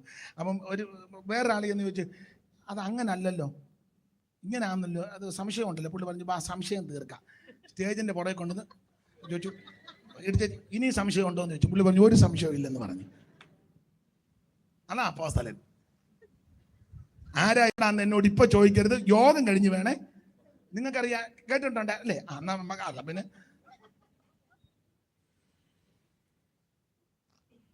ഇവിടെ ആദിമ നൂറ്റാണ്ടിൽ അപ്പോസ്തലന്മാർ തല്ല് മേടിക്കുക. ഇപ്പോഴത്തെ അപ്പോസ്തലന്മാർ തിരിച്ചടിക്കുക, കസേരയ്ക്ക് അടിക്കുന്നു, കത്തിക്ക് കുത്തുന്നു. ഈശോന്നോ അവിടെ ഈശോന്ന് ആരുണ്ട് വെച്ച പോലെ തോന്നുന്നു. തെളിവ് വേണോ? നിങ്ങൾ മര്യാദക്കാരായിട്ടിരിക്കുന്നോർത്ത് വേറെ ഗുണ്ടകൾ ഒത്തിരി ഉണ്ടെന്ന്. സ്തോത്രം. വായിച്ചേ സഹോദരി, വായിച്ചേ, പെട്ടെന്ന് വായിരേ. യഹൂദരാ, ഞാൻ 1 കുറയ 40 അടി 5 വട്ടം കൊണ്ടു, പിന്നെ 3 വട്ടം കോലിനാൽ അടി കൊണ്ടു, ഒരിക്കൽ കല്ലേറുകൊണ്ടു, പിന്നെ 3 വട്ടം കപ്പൽ ഛേദത്തിൽ അകപ്പെട്ടു, ഒരു രാപ്പകൽ വെള്ളത്തിൽ കഴിച്ചു. വെള്ളം അടിച്ചെന്നല്ല, അത് ഉത്തരം മുഴുവൻ ചിലരൊക്കെ ഇങ്ങനെ കഴിക്കുന്നെന്നും കേൾക്കുന്നു. പത്രോ പറയാൻ പറ്റുള്ളൂ. പിന്നെ അടുത്തത് ഒരാട് വിളിച്ചു, കുടിച്ചോടാന്ന് പറഞ്ഞ, ഓ അത് ബാർലി വെള്ളമാണ്. ബാർലി അത് അപ്പൊ ചോദിച്ചാ അങ്ങനെ കുടിക്കാവോ? അയ്യോ ഡോക്ടർ പറഞ്ഞു യൂറിൻ നന്നായിട്ട്.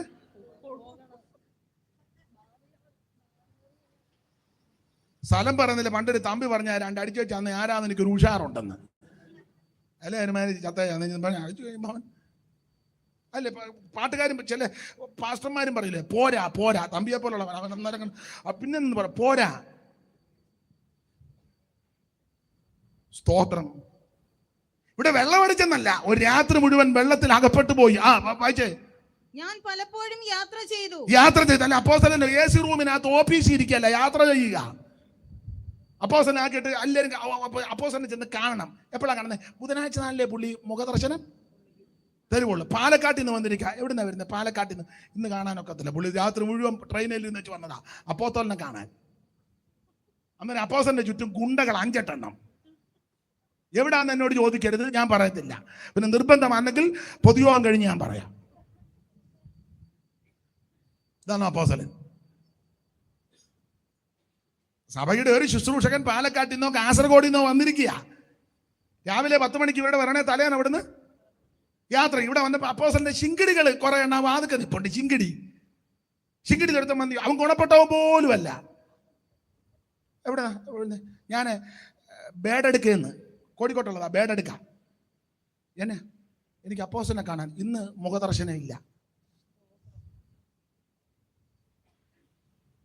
നിങ്ങളിപ്പോൾ ചിന്തിക്കുക പാസ്റ്റർ ആരുടെ കാര്യമാണ്? എനിക്ക് പറയാനുള്ള കാര്യമൊക്കെ തിട്ടമുണ്ട്, നിങ്ങളോട് പറയേണ്ട കാര്യമൊന്നുമില്ല. ബുദ്ധിയുണ്ട്, നിങ്ങൾ ചിന്തിച്ചു ആരുടെ കാര്യമാണ്. അപ്പോസ്തലിക ശുശ്രൂഷ രാത്രി മുഴുവൻ ഉറക്കെ വളക്കുക. പിന്നെ യാത്ര. വായിച്ചേ. നദികളിലെ ആപത്ത്, കള്ളന്മാരാലുള്ള ആപത്ത്, ജാതികളാലുള്ള ആപത്ത്, പട്ടണത്തിലെ ആപത്ത്, കാട്ടിലെ ആപത്ത്, കടലിലെ ആപത്ത്, കള്ള സഹോദരന്മാരാലുള്ള ആപത്ത്, അധ്വാനം പ്രയാസം, പലവട്ടം ഉറക്കളപ്പ്. ഇന്നത്തെ അപ്പോസ്തലന്മാര് ഉറക്കളക്കിയല്ലോ. അസുഖമുള്ളവരുണ്ട്, അവരുടെ കാര്യമല്ലേ പറഞ്ഞത്. ശാരീരികമായിട്ട് വളരെ ബുദ്ധിമുട്ടുള്ളവരുണ്ട്. അവരുടെ ചിലവന് പാസ്റ്ററെ 10 മണി കഴിഞ്ഞാൽ പിന്നെ ഫോണും എടുക്കുകയില്ല, പ്രാർത്ഥനയ്ക്ക് വിളിച്ച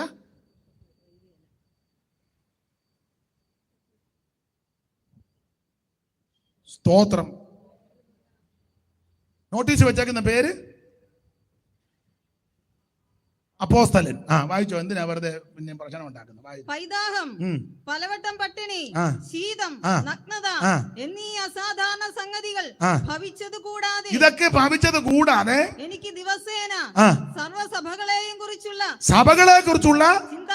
ചിന്താഭാരം എന്ന തിരക്കും ഉണ്ട്. പിന്നെ ആർ ബലഹീനനായിട്ട് ഞാൻ ബലഹീനനാകാം. അപ്പൊ ശ്രദ്ധിക്കുക, ആദിമ നൂറ്റാണ്ടിലെ അപ്പോസ്തലന്മാർക്ക് കിടപ്പാടമില്ല, ഇരിക്കാനും എടുക്കാനും ഒന്നില്ല, ഒരു കൊരണ്ടി പോലും ഇല്ല. ഈ നാടുകൾ ഞങ്ങൾ കുത്തുകൊണ്ട് സ്ഥിരവാസം കൂടാന. അന്നേരം കുറെ ആൾക്കാർ പറയാം അന്ത്യോക്യ സിംഹാസനം ഉണ്ടായിരുന്നു. എടാ കൊരണ്ടി പോലും ഇല്ലായിരുന്നു. അന്നേരം പറഞ്ഞ അന്ത്യോക്യല്ല അപ്പറയാന്ന് പറഞ്ഞു. അവര് തമ്മിൽ കിടന്ന് ഉടക്കാം. ഒരു സ്റ്റൂള് പോലും അപ്പോസ്തലന്മാർക്കില്ലായിരുന്നു. അന്നേരം ഇവിടുത്തെ ആൾക്കാർ പറയാം പുള്ളി വന്ന് 7:30 പള്ളി പണിതെന്ന്. ഉടുതുണിക്ക് മറുതുണി പോലും തോമ വന്നില്ലെന്നുള്ളത് പരമാർത്ഥം. അഥവാ വേറെ തോമ വന്നാൽ തന്നെ എന്നെ എല്ലാവർക്കും ഒരു അരുതാഴിയ പോലെ. ഞാനിപ്പോ അങ്ങ് പോവും. ദൈവത്തിന് മഹത്വം ഉണ്ടാകട്ടെ. എന്നാൽ ഈ തെസലോനിക്കയിലെ വിശ്വാസികൾ വേർപാട് പാലിച്ചവരാ. ഇവർ നേരത്തെ സേവിച്ച് ആരാധിച്ച് അനുഷ്ഠിച്ച് അവ പിന്തുടർന്ന മാമൂലുകളും പിന്തുടർച്ചകളും പാരമ്പര്യങ്ങൾ വിട്ടു. ഈ വചനങ്ങളെ കൊണ്ട് അന്യോന്യം ആശ്വസിപ്പിക്കണം എന്ന് പറഞ്ഞാൽ ദൈവമക്കൾ കർക്കശമായി വേർപാട് പാലിക്കണം. ലോകക്കാരെ പോലെ ലോകത്തിന്റെ മാലിന്യങ്ങൾ നിന്നെ പിടികൂടരുത്. ഈ ലോകത്തിൽ ജീവിക്കുമ്പോൾ ദൈവപൈതലായി വിശുദ്ധിയോടെ വിശ്വസ്തയോടെ വേർപാട് പാലിക്കണം. നാടോടുമ്പോ നടുവേ ഓടുന്ന നല്ല പെന്തിക്കോസ്, അത് നാട്ടു നടപ്പാ. പെന്തിക്കോസുകാർക്ക് പ്രമാണമുണ്ട്, വ്യവസ്ഥയുണ്ടെന്ന് ഞാൻ എപ്പോഴും പറയും. നിങ്ങൾക്കും അറിവുള്ളതാ, കടല് വലിയ വിശാലമായ, പക്ഷേ കപ്പൽ എല്ലായിടത്തൂടെയും പോകുകയല്ല. കപ്പലിന് പോകാൻ കപ്പൽ ചാലുണ്ട്. ഈ ലോകം വലിയ വിശാലമാ, ധാരാളം സഭകളുമുണ്ട്, ധാരാളം ശുശ്രൂഷകളുമുണ്ട്. പക്ഷേ രക്ഷിക്കപ്പെട്ട് ദൈവത്തിന്റെ പൈതലിന് ഒരു ചാലൊരുക്കിയിട്ടുണ്ട്. അത് തിരുവചനത്തിന്റെ ചാല. ഈ ചാല് കൂടെ തന്നെ വേണം നീ മുമ്പോട്ട് പോകാൻ. ആകാശം വിശാലമാ, ഭയങ്കര വിശാലമാ, പക്ഷേ പ്ലെയിൻ എല്ലായിടത്തൂടെയും വിടുകയല്ല, അതിന് റൂട്ടുണ്ട്. ഇവിടെ സഭകൾ ധാരാളമുണ്ട്, കൂട്ടായ്മകൾ ഒത്തിരിയുണ്ട്, പ്രവർത്തനങ്ങളും ശുശ്രൂഷകളും പ്രസംഗങ്ങളും ഒക്കെ ഉണ്ട്. പക്ഷേ നമ്മുടെ അടിസ്ഥാനം തിരുവചനമാണ്. ഇതിന്റെ വ്യവസ്ഥയിൽ വേർപാട് പാലിക്കണം ദൈവമക്കൾ. അതുകൊണ്ട് ഒന്ന്, വേർപാട് പാലിച്ച് ജീവിക്കണം. ഈ വചനങ്ങളെ കൊണ്ട് അന്യോന്യം ആശ്വസിപ്പിക്കണം. എല്ലാ ഭാഗവും എടുക്കുന്നില്ല.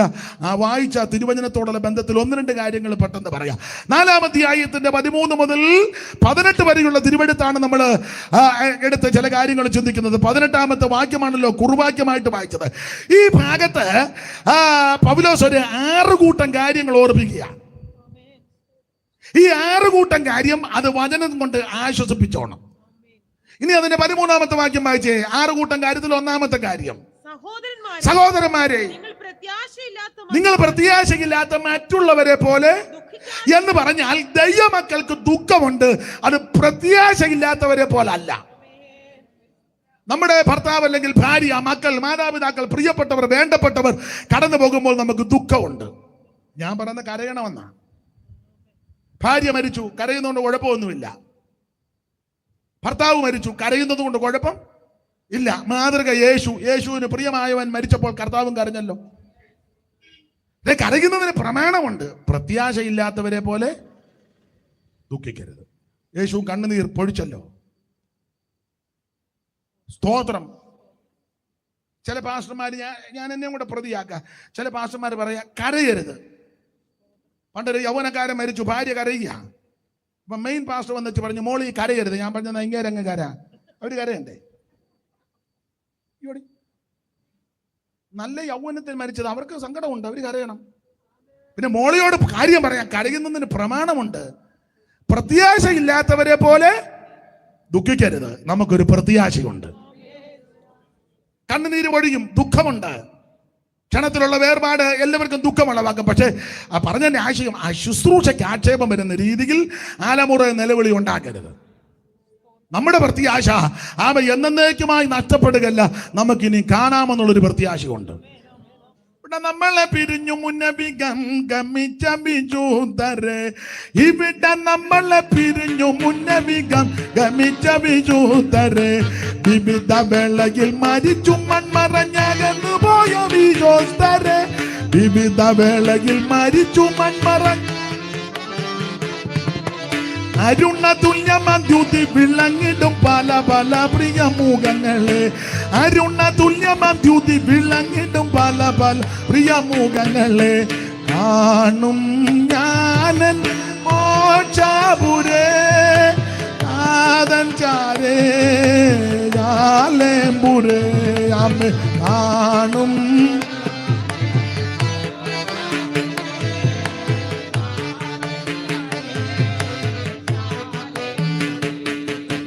ഇവയിൽ മാത്രം ധ്യാനമേ കരളിൽ അരുളുന്ന ആനന്ദം, ഇവയിൽ മാത്രം ധ്യാനമേ കരളിൽ അരുളും. ഇരവും പകലും ഇവയെ പറ്റി ഞാൻ പാടും ഗീതം സാനന്ദവും, ഇരവും പകലും. ഇകത്തെ വിട്ട് ഞാൻ പിരിഞ്ഞ ശേഷം ഇത് താനെ എനിക്കാലംബം, ഇകത്തെ വിട്ട് ഞാൻ പിരിഞ്ഞ ശേഷം ഇത് താനെ എനിക്കാലംബം കാണും.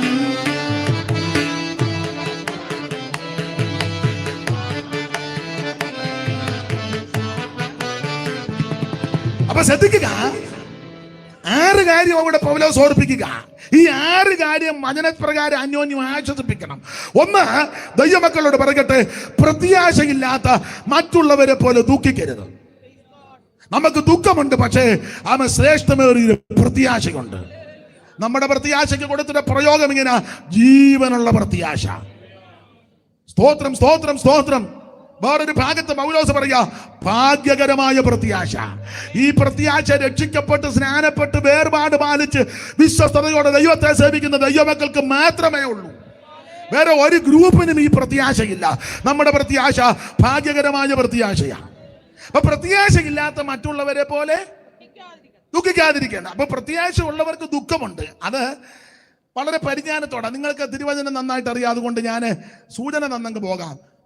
ഭക്തനായ ഇസ്രായേലിന്റെ മധുരഗായകനായ ദാവീദിന്റെ ജീവിതത്തിൽ തന്റെ തലമുറകൾ പലരും മരിച്ചു. ബേർശേബയിൽ നിന്ന് ജനിച്ച കുഞ്ഞ് മരിച്ചു. പ്രത്യാശ ഉള്ളവരെ പോലെ ദുഃഖിക്കണം, ഇല്ലാത്തവരെ പോലെ ദുഃഖിക്കാതിരിക്കേണ്ടതിന്. അതാ ദാവീദിനെ ബേർശേബയിൽ നിന്ന് ജനിച്ച കുഞ്ഞ് മരിച്ചു. കുഞ്ഞിനെ ദീനം കലശമായപ്പോൾ ദാവീദ് പ്രാർത്ഥിച്ചു, ഉപവസിച്ചു. പക്ഷേ ദൈവം കുഞ്ഞിനെ അങ്ങ് ചേർത്തു. ആ കുഞ്ഞ് മരിച്ചെന്ന് ഭൃത്യന്മാർ പറഞ്ഞപ്പോൾ പെട്ടെന്ന് പുള്ളി എഴുന്നേറ്റ് കുളിച്ച് വസ്ത്രമെല്ലാം മാറി ഭക്ഷണമെല്ലാം കഴിച്ച് ബലപ്പെട്ട്. അപ്പോൾ ഭൃത്യന്മാർ പറഞ്ഞു, കൊച്ചു ദീനമായി കിടന്നപ്പോൾ ഭയങ്കര കണ്ണുനീരും പ്രാർത്ഥന. ഇപ്പം അവൻ്റെ കുളിയെല്ലാം കഴിഞ്ഞ് ഷേവും ഒക്കെ ചെയ്ത് കുളിയെല്ലാം കഴിഞ്ഞ് നിങ്ങൾ എന്നെ സൂടിനൊക്കെ ഷേവ് ചെയ്തെന്ന് അവിടെ എഴുതിയിട്ടുണ്ട്. ഞാനങ്ങ് പറഞ്ഞെന്നേ ഉള്ളു, കയറി ഉടക്കരുത്. അല്ല, നോട്ടം കണ്ടപ്പോൾ എനിക്ക് ഇങ്ങനെ തോന്നി എന്ന് പറഞ്ഞ എല്ലാം നീറ്റായി ഭക്ഷണമൊക്കെ കഴിച്ച് ബലപ്പെട്ടു. അപ്പോൾ ദാവീദ് പറയുന്ന ഭാഗമൊക്കെ നിങ്ങൾക്കറിയാം. ഇതുപോലെ തന്റെ വേറൊരു മകനെ അബ്ശാലോം, അവൻ മരിച്ചു. അബ്ശാലോം മരിച്ചത് നിങ്ങൾക്കറിയാം. തന്ത്രങ്ങളും കുതന്ത്രങ്ങളും എല്ലാം ഉണ്ടാക്കി അപ്പന്റെ കസേര അടിച്ചു മാറ്റി. ഇപ്പൊ കസേര അടിച്ചു മാറ്റുന്ന ഒരു കാലയളവിലാണല്ലോ അല്ലേ?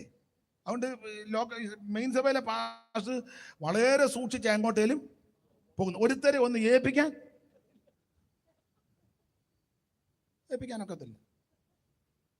എന്നോടൊരു ഉപദേശം പറഞ്ഞതാ. ഞാൻ സ്ഥലപ്പേര് പറയുന്നില്ല, പുള്ളിയും ചിലപ്പോൾ ലൈവിൽ കാണും. തട്ടിയെടുത്തവനും ചിലപ്പോൾ ലൈവിൽ കാണും. അതുകൊണ്ട് സ്ഥലപ്പേര് പറഞ്ഞു.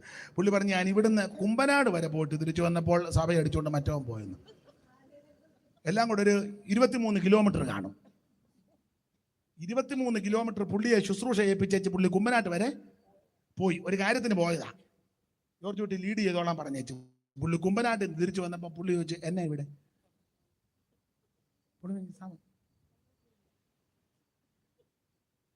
എൻ്റെ സഭയാണ്. 23 കിലോമീറ്റർ പോയതേ ഉള്ളൂ. വിശ്വസിക്കാനൊക്കാത്ത കാലമാണ്. അപ്പൊ ഒരു കാര്യം, ഈ സൂത്രങ്ങൾ കാണിച്ച് തന്ത്രങ്ങൾ കാണിച്ച് അബ്ശാലോം കസേര കൈക്കലാക്കി. പക്ഷേ ദാവീദിനെ കൊന്നുകളയാൻ പദ്ധതിക്കിട്ട് അവൻ തന്ത്രമെല്ലാം കൂടെ മെനഞ്ഞു വന്ന് അബ്ശാലോമിന്റെ പക്ഷക്കാരുമായിട്ട് യാത്ര ചെയ്ത് ഒടുവിൽ യോവാബിന്റെ പക്ഷക്കാർ ഇവനെ കണ്ട് ഇവനെ ഈ തിങ്ങി നിൽക്കുന്ന കരിവേലകത്തിന്റെ ഇടയിൽ കൂടെ കോവർക്കരുതെ തെളിച്ചിങ്ങനെ ഓടിച്ചപ്പോൾ ഇവന്റെ മുടി കരിവേലകത്തിൽ കുരുങ്ങി. ഇവനെ അടിതൊട്ട് മുടി വരെ ഊനമൊന്നുമില്ലായിരുന്ന ആണ്ടുതോറും മുടി കത്രിക്ക് വന്ന അത് രാജ തൂക്കത്തിന് ശെക്കേലിന്റെ കണക്ക് അവിടെ കൊടുത്തിട്ടുണ്ട്. മുടിയോട് ഇവന് വലിയ മമതയും താല്പര്യം. അത് കണ്ടിക്കുക. അത് മുടിയോട് തന്നെ നിങ്ങൾ ശ്രദ്ധിച്ചിട്ടില്ല, ചിലർ മുടിക്കങ്ങ് ഭയങ്കര പ്രാധാന്യം. ഇത് കഴുകി വൃത്തിയാക്കിയൊക്കെ കൊണ്ട് നടക്കണം. കണ്ടമാനം ചില ഞാൻ എന്നെയും കൂടെ പ്രതിയാക്കാം. ചില എപ്പം നോക്കിയാലും ഇങ്ങനെ വയസ്സ് 78 കഴിഞ്ഞു. ഇപ്പൊ പാട്ടുകാരും ചിലര്, എല്ലാവരും അല്ല, മുടിയൊക്കെ വളർത്തിയ കൊച്ചുങ്ങളുണ്ട്. റബ്ബർ ബാൻഡ് ഇട്ടാ അവന് തടിക്കുമ്പോ ഇതിങ്ങനെ ചുണ്ടലയുടെ പുറകെ അനങ്ങും പോലെ അവനാണ് വർഷിപ്പ് ലീഡർ. കണ്ടമാനം മുടിക്ക് പ്രാധാന്യം കൊടുക്കുമ്പോൾ ഓർത്തോണം നീ കുരുങ്ങാറായെന്ന്. വെളുത്തതൊക്കെ കറുപ്പിക്കുന്ന ആൾക്കാർ നമ്മുടെ ഇടയിൽ ഇല്ലാതില്ല. ഞാൻ തമാശയായിട്ട് പറഞ്ഞതല്ല. നിനക്ക് മക്കളായി, കൊച്ചുമക്കളെ കെട്ടിക്കാറായി. തള്ള ഇനിയെങ്കിലും മര്യാദയ്ക്ക് ജീവിക്കേ. മനസ്സിലായോ? അബ്ശാലോം തിങ്ങി നിൽക്കുന്ന കരിവേലകത്തിന്റെ ഇടയിൽ കൂടെ കോപരത്ത് കഴുതയ്ക്ക് തെളിച്ചോടിച്ചു. ഇവന്റെ മുടി കരിവേലകത്തിൽ കുരുങ്ങി. കീഴെയുള്ള കോപരക്കഴുത ഓടിപ്പോയി. ഇവനിങ്ങനെ തൂങ്ങി കിടക്കുക. അവൻ മുടിയിൽ ഇങ്ങനെ തൂങ്ങി അവൻ കിടന്നാടുക. നമ്മൾ പറയും വർഷിപ്പാണ്, പ്രൈസ് ആൻഡ് വർഷിപ്പ്. ആരാ? അബ്ശാലോം. മുടി കിടന്ന് ഇങ്ങനെ ആടുക. അപ്പൊ യോവാബിന്റെ പക്ഷക്കാർ വന്ന് കണ്ടേച്ച് വന്നുവെച്ചാൽ അവൻ മുടി തൂങ്ങി കിടന്നാടുക, ഭയങ്കര വർഷിപ്പാണ്. അപ്പോൾ യോവാബ് പറഞ്ഞ് അതിനെ തട്ടാൻ മേലായിരുന്നു. അപ്പോൾ പറഞ്ഞു കാണറിയാൻ മേലായിട്ടല്ല, നമ്മൾ ഇറങ്ങിയപ്പോൾ ദാവീദ് പറഞ്ഞായിരുന്നല്ലോ, എന്നെ ഓർത്ത് അബ്ശാലോം കുമാരനോട് കനിവ് തോന്നണം. ഇടയ്ക്ക് കയറി പറയാം, ഇങ്ങനൊരു പിതാവ് നമുക്ക് സ്വർഗത്തിലുണ്ട്. അതുകൊണ്ടാണ് ഞാനും നിങ്ങളും ഇന്ന് രാത്രി ഇവിടെ ആയുസോടിരിക്കുന്നത്. ഒരു വർഷവും കൂടെ നിൽക്കട്ടെ, വെട്ടരുത് വെട്ടരുത് വെട്ടരുത്, ഫലം ഉണ്ടാകുമെന്ന് അറിയാം. അപ്പം ഇതുപോലെ കരുണയുള്ള, ആർദ്രതയുള്ള, അനുകമ്പയുള്ളൊരു നല്ല പിതാവ് നമുക്ക് സ്വർഗത്തിലുണ്ട്. ആ പിതാവിന്റെ ഹൃദയം, ഇത്രയും ശോഭകേട് ഉപദ്രവം ചെയ്തവനോടും പിതാവിന്റെ മനസ്സ് കണ്ടോ, എന്നെ ഓർത്ത്. അതുകൊണ്ടാവൻ അപ്പൊ യോബാബ് പറഞ്ഞു, എനിക്ക് അങ്ങനെ വലിയ മമതയൊന്നും വിലയവനെ ഞാൻ തട്ടുമെന്ന് പറഞ്ഞു. യോബാബ് 10 പേരുമായിട്ട് 3 കുന്തം എടുത്തുകൊണ്ട് അങ്ങോട്ട് ചെന്ന് എബ്രഹിമനത്തിൽ കരുവേലകത്ത് മുടി തൂങ്ങിക്കിടന്ന ആടനെ അബ്ശാലോമിന്റെ പള്ളയ്ക്ക് 3 കുന്തം കുത്തിക്കടത്തി 10 പേര് വട്ടം കൂടി പട്ടിയെ തല്ലും പോലെ തല്ലിക്കൊന്ന് എന്റെ ഭാഷക എബ്രഹിമനത്തിലെ കുഴിക്കകത്തവനെ തട്ടി. ഈ വാർത്ത ദാവീദ് അറിഞ്ഞു. അപ്പോൾ ദാവീദ് വാവിട്ട് നിലവിളിച്ചു, എന്റെ മകനെ അബ്ശാലോമേ, എന്റെ മകനെ അബ്ശാലോമേ, എന്റെ കുമാരാ എന്ന് പറഞ്ഞ് ദാവീദ് കണ്ടമാനം നിലവിളിച്ചു. ബേർശേബയിൽ നിന്ന് ജനിച്ച കുഞ്ഞ് മരിച്ചിട്ട് അങ്ങനെ നിലവിളിച്ചില്ല. എന്നാൽ അബ്ശാലോം ഇങ്ങനെ മരിച്ചപ്പോൾ ദാവീദ് നിലവിളിച്ച കാരണം പറയാ, എന്റെ ശൈലി പിറകെ ആ വചനത്തിന്റെ കൂട്ടുപിടിച്ച ബേർശേബയിൽ നിന്ന് മരിച്ച കുഞ്ഞ് മരിച്ചപ്പോൾ ദാവീദിനറിയാ, ഞാൻ ഇനി അങ്ങോട്ട് ഞാൻ അവനെ കാണാൻ പോവുക. എന്നാൽ അബ്ശാലോം മരിച്ചപ്പോൾ മനസ്സിലായി, അവൻ പോയിടത്തോട്ട് ഞാൻ പോകത്തുമില്ല, ഞാൻ പോകുന്നിടത്ത് അവൻ വരത്തില്ല. അതുകൊണ്ട് ലാസ്റ്റ് കരച്ചില്ല, തീർത്ത്. അതുകൊണ്ട് മരണവീട്ടിൽ കണ്ടമാനം നെഞ്ചത്തടിച്ച് നിലവിളിച്ച് പോകക്കേടുണ്ടാക്കി. കൂടെ കൂടെ ഭോഗാലസ്യവും വന്നു, വെള്ളവും കുടഞ്ഞ് ശുശ്രൂഷയ്ക്കും തടസ്സമുണ്ടായി. തങ്കമ്മേലയ്ക്ക് ഓർത്തോണം അബ്ശാലോം പോയിക്കൊണ്ടിരിക്കുക. എന്നാൽ ദുഃഖമുണ്ട്, കണ്ണുനീരുണ്ടെങ്കിലും ശുശ്രൂഷയ്ക്ക് ആക്ഷേപം വരാതെ പ്രത്യാശയോടെ ദുഃഖമുണ്ടെങ്കിലും അത് പ്രത്യാശയോടെ ആ ശുശ്രൂഷയിൽ സഹകരിച്ച് കണ്ണുനീര് ചിലപ്പം പടപെടാൻ ഒടുകുന്നുണ്ടായിരിക്കും ദുഃഖം കൊണ്ട്. എന്നാൽ ആ പ്രത്യാശയോടിരിക്കുന്ന ദൈവവൈദ്യരെ ഓർത്തുകൊള്ളുക. പ്രത്യാശയില്ലാത്തവരെ പോലെ നീ ദുഃഖിക്കരുത്. നമ്മെ വിട്ട് കടന്നുപോയ വിശുദ്ധന്മാര് ആയിട്ട് ഒന്നിച്ചൊരു പന്തി ഭോജനത്തിൽ ഇരിക്കുന്ന സുദിനമുണ്ട്. അതാണ് ഭാഗ്യകരമായ പ്രത്യാശ. ഈ വചനങ്ങളെ കൊണ്ട് അന്യോന്യം ആശ്വസിക്ക്. Praise the Lord. ഇനി അടുത്ത വാക്യം വായിച്ചാട്ടെ. പ്രത്യാശയില്ലാത്ത മറ്റുള്ളവരെ പോലെ ദുഃഖിക്കാതിരിക്കേണ്ടതിനോട് ചോദിച്ച് 2 6 കാര്യമായി ഇവിടെ പൗലോസ് പറഞ്ഞിരിക്കുന്നത്. 2 നിദ്ര കൊള്ളുന്നവരെ കുറിച്ച് അറിവില്ലാതിരിക്കരുത് ദൈവമക്കൾ എന്ന് പറഞ്ഞാൽ കർത്താവിൽ നിദ്ര പ്രാപിക്കുന്ന വിശുദ്ധന്മാരെ പറ്റി നല്ല അറിവുണ്ടായിരിക്കണം. സ്തോത്രം. അവര് കർത്താവിൽ മരിച്ചിരിക്കുക. സ്തോത്രം. ഉയർപ്പിന്റെ പൊൻപുലരിയിൽ നമ്മെ വിട്ട് മൺമറഞ്ഞ അനേകായിര വിശുദ്ധന്മാർ, കോടി കോടി വിശുദ്ധന്മാർ കാഹളത്തിന്റെ ശബ്ദം കേൾക്കുമ്പോൾ തേജസ്സിന്റെ ശരീരം പ്രാപിച്ച് ഉയർത്തു വരും. നിങ്ങളിത് അറിയാതിരിക്കരുത്. ഞാന് സമയത്തെ ചില സമയം കൂടി എടുത്തോട്ടെ.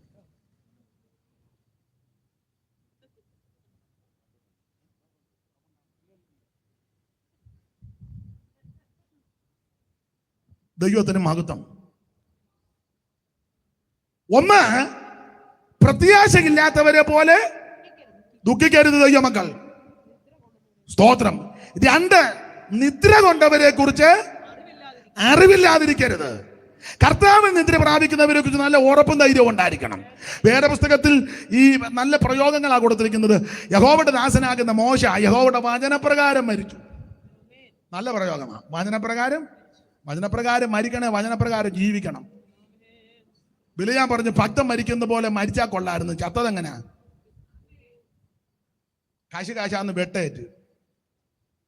ഭക്തൻ മരിക്കും പോലെ മരിക്കണേ, ഭക്തൻ ജീവിക്കും പോലെ ജീവിക്കണം. വചനപ്രകാരം മരിക്കണമെങ്കിൽ വചനപ്രകാരം ജീവിക്കണം. മോശയെ പറ്റി പറയുക, യഹോവയുടെ ദാസനാകുന്ന മോശ യഹോവയുടെ വചനപ്രകാരം മരിച്ചു. നല്ല മരണം. എബ്രായ ലേഖനത്തിലെ വാക്യം നമുക്കെല്ലാം മനപ്പാടമാ. ഇവരെല്ലാവരും വിശ്വാസത്തിൽ മരിച്ചു.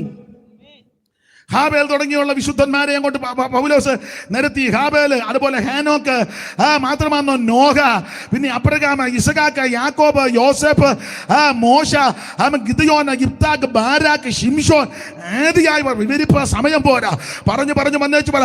അവർ വിശ്വാസത്താൽ രാജ്യമടക്കി, വിശ്വാസത്താൽ നീതി നടത്തി, വിശ്വാസത്താൽ വാഗ്ദത്തം പ്രാപിച്ചു, വിശ്വാസത്താൽ സിംഹത്തിന്റെ വായടച്ചു. പറഞ്ഞു പറയാ, വിശ്വാസത്തിൽ മരിച്ചു. നീ വിശ്വാസത്തിൽ ആരംഭിച്ചെങ്കിൽ വിശ്വാസത്തിൽ മരിക്കണം. നല്ല മരണമാണ്.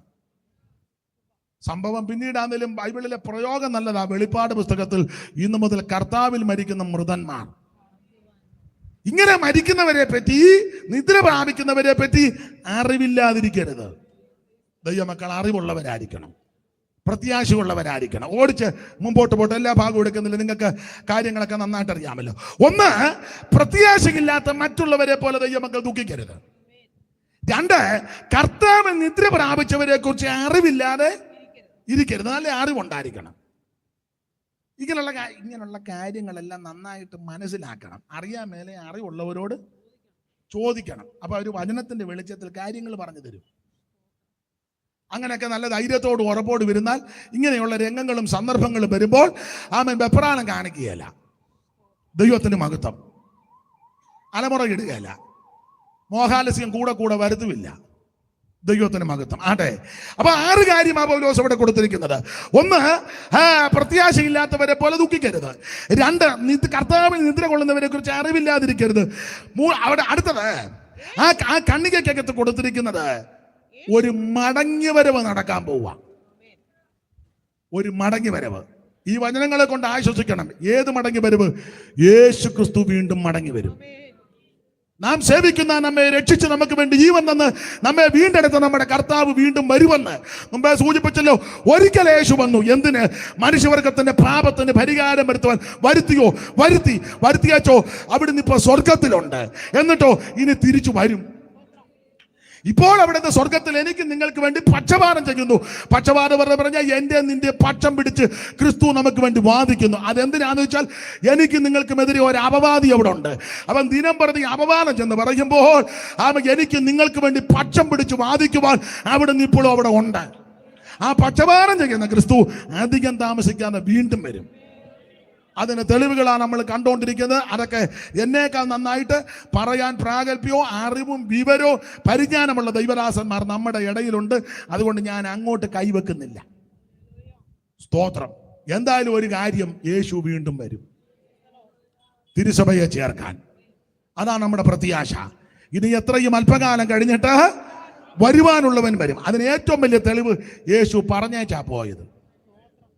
സ്തോത്രം. കർത്താവ് പറഞ്ഞല്ലോ, ഞാൻ നിങ്ങൾക്ക് സ്ഥലം ഒരുക്കാൻ പോകുക. സ്ഥലം ഒരുക്കിയാൽ ഞാൻ അവിടെ ഇരിക്കുവന്നല്ല, തിരിച്ചു വന്ന് ചേർത്തുകൊള്ളും. അതാണ് നമ്മുടെ പ്രത്യാശ. യേശുവിന്റെ വരവിന് ധാരാളം തെളിവുകളുണ്ട്. ഒരു തെളിവ്, ഒത്തിരി ഉള്ളതിൽ ഒരു തെളിവ്, കർത്താവ് തന്നെ ഈ ലോകത്തിൽ ശുശ്രൂഷ ചെയ്തപ്പോൾ, അത് ഭാവികാല സംബന്ധ വിഷയമായിട്ടാണെങ്കിലും കർത്താവ് ഒരു പ്രയോഗം പറഞ്ഞു. നിന്റെ വരവിന് ലോകാവസാനത്തിന് അടയാളം എന്തെന്ന് ശിഷ്യന്മാർ കർത്താവിനോട് ചോദിച്ചപ്പോൾ കർത്താവ് പറഞ്ഞു ഒരു പ്രയോഗം. അത് ആ രണ്ടാം വരവിൻ്റെ 2ാം ഘട്ടത്തോട് ബന്ധപ്പെട്ട ആ ഭാഗത്ത് കൊടുത്തിരിക്കുന്നെങ്കിലും ഞാനത് ചെറിയ ഒരു വ്യത്യാസത്തോടെ പറയുക. കർത്താവ് പറഞ്ഞൊരു കാര്യമുണ്ട്, നോഹയുടെ കാലം പോലെ. എന്തുവാ നോഹയുടെ കാലം? യേശു വരുന്നതിനൊരു തെളിവാ നോഹയുടെ കാലം പോലെ. എന്തുവാ നോഹയുടെ കാലം? നോഹയുടെ കാലത്തിന്റെ ഒരു പ്രത്യേകത, എല്ലാവരും ബോധിച്ച പോലെ നടക്കുക. 6:1 വായിര് പെട്ടെന്ന്. മനുഷ്യൻ ഭൂമിയിൽ പെരുകി തുടങ്ങി. അത് വ്യാഖ്യാനിക്കുന്നില്ല.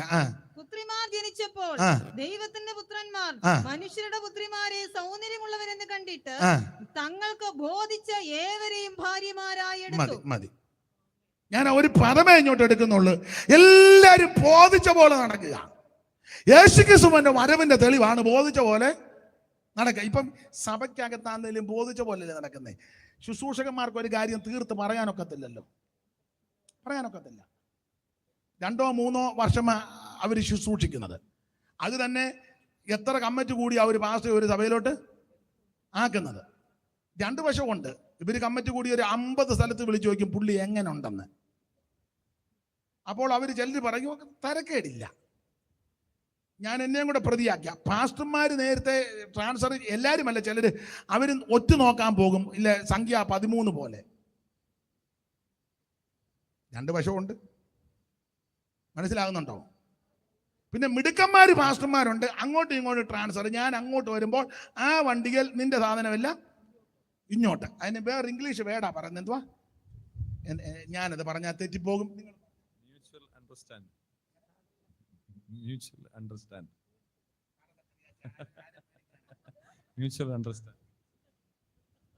വെച്ച് മാറ്റം. അതാണ് എന്റെ ശരി മലയാളം. എനിക്കത് മതി. ഇംഗ്ലീഷ് പറഞ്ഞാൽ ശരിയാകുകയല്ല.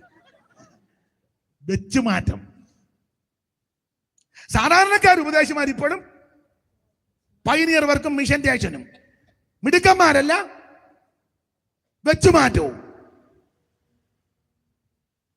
ഇത് മിക്കവാറും 10 മണി വരെ യോഗം പോകും. സ്തോത്രം. മനസ്സിലാകുന്നുണ്ടോ നിങ്ങൾക്ക്? ദൈവത്തിന് മഹത്വം ഉണ്ടാകട്ടെ. ഞാൻ ആ ഭാഗം അധികം വിവരിക്കുന്നില്ല. ബോധിച്ച പോലെ നടക്കുക. അതുകൊണ്ട് ദൈവദാസന്മാരെ സഭയിൽ ശുശ്രൂഷിക്കുന്ന ആദരണീയ കർത്തൃദാസന്മാരുണ്ട്. അവർക്കൊരു കാര്യം തീർത്ത് പറയാനോ ഉപദേശം പറയാനൊക്കത്തില്ല. സഭയിൽ ഇപ്പം പറയാനൊക്കത്തില്ല. ഭാര്യമാരാണെങ്കിലും പറയും, നിങ്ങൾ ആവശ്യമില്ലാത്ത ഉപദേശം ഒന്നും പറയണ്ട, നിങ്ങൾ 3 കൊല്ലം നമ്മൾ എങ്ങനെയും നമ്മുടെ പാടേ ഗതി, കൊച്ചുങ്ങൾ സ്കൂളിൽ പഠിക്കുക, നിങ്ങൾ അതും ഇതെല്ലാം അന്തും ബന്ധുവെല്ലാം വിളിച്ച് പറഞ്ഞ അവസാനം ട്രാൻസ്ഫർ എങ്ങാനും കിട്ടി, എങ്ങാനും ആര്യങ്കാവിനാന്നേ ഞാൻ വരികയല്ല, നിങ്ങൾ തന്നെ ആര്യങ്കാവിലോ ഉറുകുന്നിലോ പൊക്കോണം, എന്നെ കിട്ടുകയില്ല. അതോർത്ത് ഭാര്യം പറയും, അവളില്ലാതെ ആര്യങ്കാവിലോട്ട് പോയിട്ടും ആൾക്കാർ ചോദിക്കല്ലേ മേരിക്കുട്ടി എന്ത് ചെയ്യുന്നു? എന്നിട്ട് മേരിക്കുട്ടി ഇളമ്പലാന്ന് പറഞ്ഞ മനസ്സിലാകുന്നുണ്ടോ? അത് പേടിച്ചപ്പോ ഉപദേശം പറയത്തില്ല. അല്ല, ചില സഭയിൽ ഉപദേശം പറയാനൊക്കെ ഉടനെ സെക്രട്ടറി അങ്ങ് എഴുന്നേക്കും. ഇവൻ 2 പേരായി ഒരു നോട്ട് ബുക്കുമായിട്ട് വന്നിങ്ങനെ സെക്രട്ടറി കളിച്ചിരിക്കുക. എല്ലാ സെക്രട്ടറിയുടെയും കാര്യമല്ല. മര്യാദയുള്ള മാന്യന്മാരാകുന്ന സെക്രട്ടറിമാരുണ്ട്, അവരെ ദൈവം അനുഗ്രഹിക്കട്ടെ. ഉടക്കന്മാരും സഭയ്ക്കകത്ത് ഉണ്ട്. കമ്മിറ്റി അഭിഷേകം പോലും പ്രാപിക്കാത്തവനാ കമ്മിറ്റിയിലെ. ഇവന്റെ ഉപ്പാപ്പൻ കയറ്റിയതാ ഇവനെ കമ്മിറ്റി. നിന്റെ കുന്തം, ഇപ്പൊ കുന്തമൊന്നും പറയാൻ മേലാത്തൊരു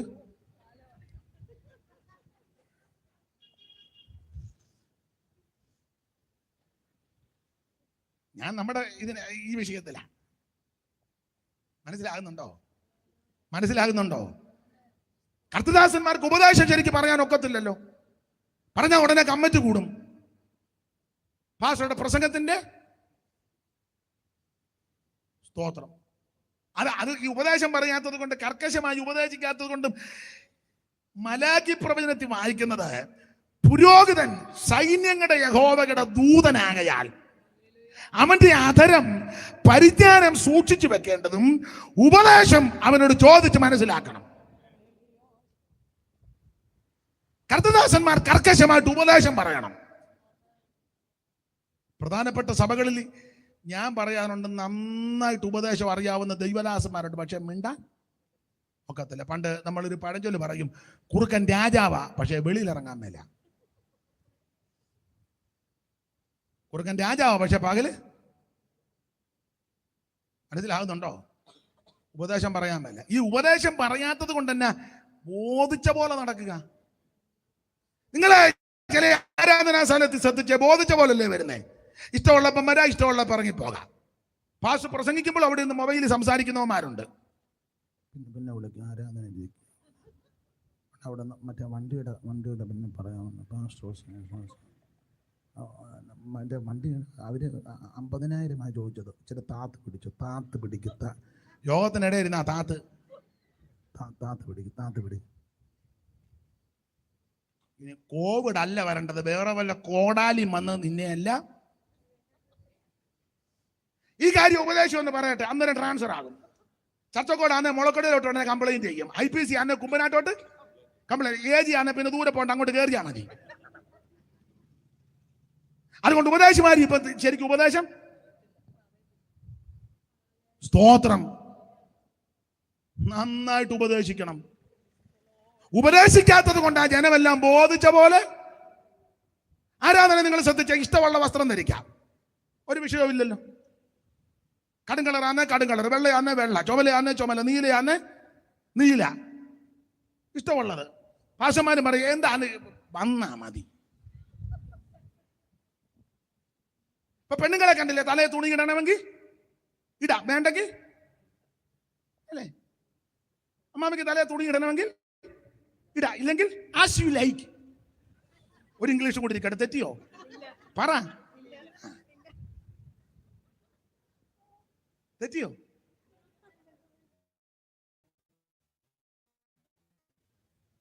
അതാണോ സഭ? കൈയടിക്കണേ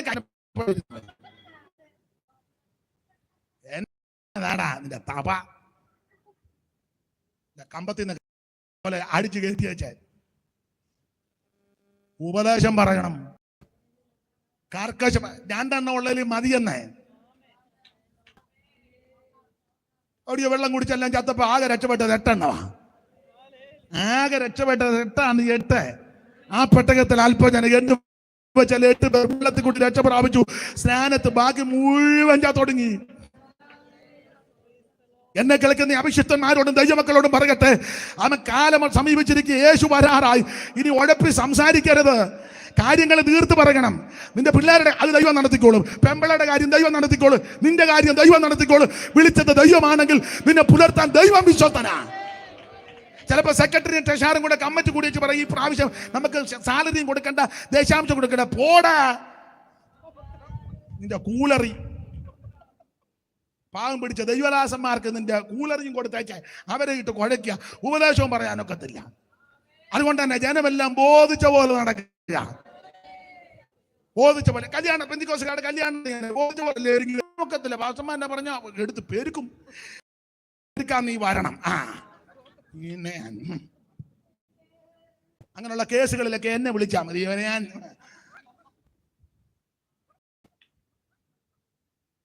സ്തോത്രം.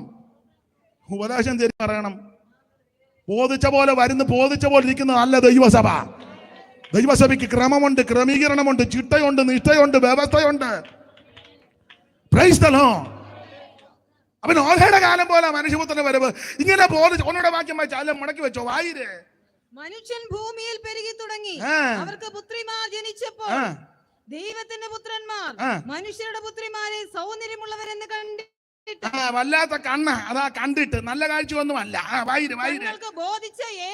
തങ്ങൾക്ക് ദൈവത്തിന് ബോധിച്ച പോലല്ലെന്നും അവനവന് ബോധിച്ച പോലെ, ദൈവത്തിന് ബോധിച്ച പോലെ ജീവിക്കണം. സ്തോത്രം. ബോധിച്ച പോലെ നടക്കുക. സഭയിലും അങ്ങനല്ലേ ഇപ്പം ബോധിച്ച പോലെ. ഞാൻ ആ ഭാഗമെല്ലാം ഒന്നും വിവരിക്കുന്നില്ല. സ്തോത്രം. നോഹയുടെ കാലത്ത് ഒരു പ്രത്യേകത. നോഹയുടെ കാലം നിങ്ങൾ ആ 4-ാം അധ്യായത്തിന്റെ ഒടുവിൽ വായിക്കുന്നത്, 4-ാം അധ്യായത്തിന്റെ 25-ാമത്തെ വാക്യം. ആ ചെറിയ കണ്ണിയുണ്ടല്ലോ, 5ന്റെ നേരെ മേളിൽ ഒരു ചെറിയ കണ്ണിയുണ്ട്. ആ കണ്ണിയെ വായിച്ചേ. ആദാമും തന്റെ ഭാര്യയും കൂടെ പിന്നെയും ഒന്നിച്ച് ജീവിച്ചവർക്ക് മകനുണ്ടായി, ശേത്ത്. കയ്യൻ കൊന്ന ഹാബേലിന്റെ പകരം ദൈവം എനിക്കൊരു സന്തതിയെ തന്നു എന്ന് പറഞ്ഞവന് ശേത്ത് എന്ന് പേരിട്ടു. ശേത്തിനൊരു മകൻ ജനിച്ചു, ഏനോശ്. അടുത്ത വാക്യം. തുടങ്ങി ആരാധന തുടങ്ങി. നല്ലതാ, ആരാധന തുടങ്ങട്ടെ. നോഹയുടെ കാലമാ ആരാധന തുടങ്ങി. ആ കാലം മൊത്തം പഠിച്ചാൽ അങ്ങനെ വർഷങ്ങൾ ആൾക്കാർ ജീവിക്കുന്നതുകൊണ്ട് മൊത്തത്തിൽ ആ കണക്ക്. ഏനോശിന്റെ കാലത്ത് നാമത്തിലുള്ള ആരാധന തുടങ്ങി. ഭയങ്കര ആരാധനയാ. എല്ലായിടത്തും ആരാധന, വർഷിപ്പ്. നല്ല കാര്യം. ഈ ആരാധന ശക്തമാ. അപ്പൊ തന്നെ ഈ ആരാധനയുടെ ടൈമിലേ ഉള്ളു ഇവര്. അത് കഴിയുമ്പോഴോ സ്റ്റേജ് കാണുമ്പോൾ പാസ്റ്റർ വെള്ള ജിപ്പ് അല്ലെ വെള്ള ഷർട്ട്, നല്ലത്. അത് കഴിഞ്ഞ് നമ്മൾ പാസ്റ്റർ നോക്കിയപ്പോ കാച്ചട്ട ഇട്ടുകൊണ്ട് നടക്കുന്നു.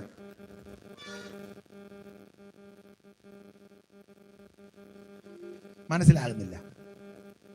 മനസ്സിലാകാഴി ഒന്നുമല്ല. നിങ്ങളെല്ലാം കൂടെ ഒത്തോണ്ട് എന്നെ പിള്ളേരുടെ ഭാഷ പറഞ്ഞ് ആക്കുക എന്ന് എനിക്കറിയാം. അല്ലാതെ അറിയാൻ പാടില്ലായിട്ടൊന്നുമല്ല. സൺഡേൽ സ്റ്റേജിൽ നിൽക്കുന്ന പാസ്റ്റർ അല്ലല്ലോ മണ്ടേൽ ടൗണിൽ നിൽക്കുന്നത്. ബോധിച്ച പോലല്ലേ? ആര് ചോദിക്കാനാ? ആരോട് പറയാനാ?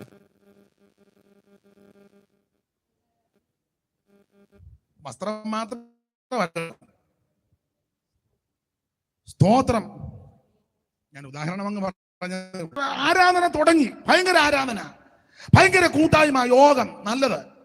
ബോർഡ് ഒക്കെ എഴുതി praise and worship, power conference, അപ്പുറം ഫയർ മീറ്റിംഗ്, അപ്പോഴേ അഗ്നിമഴ, അതിനപ്പുറം തീമഴ,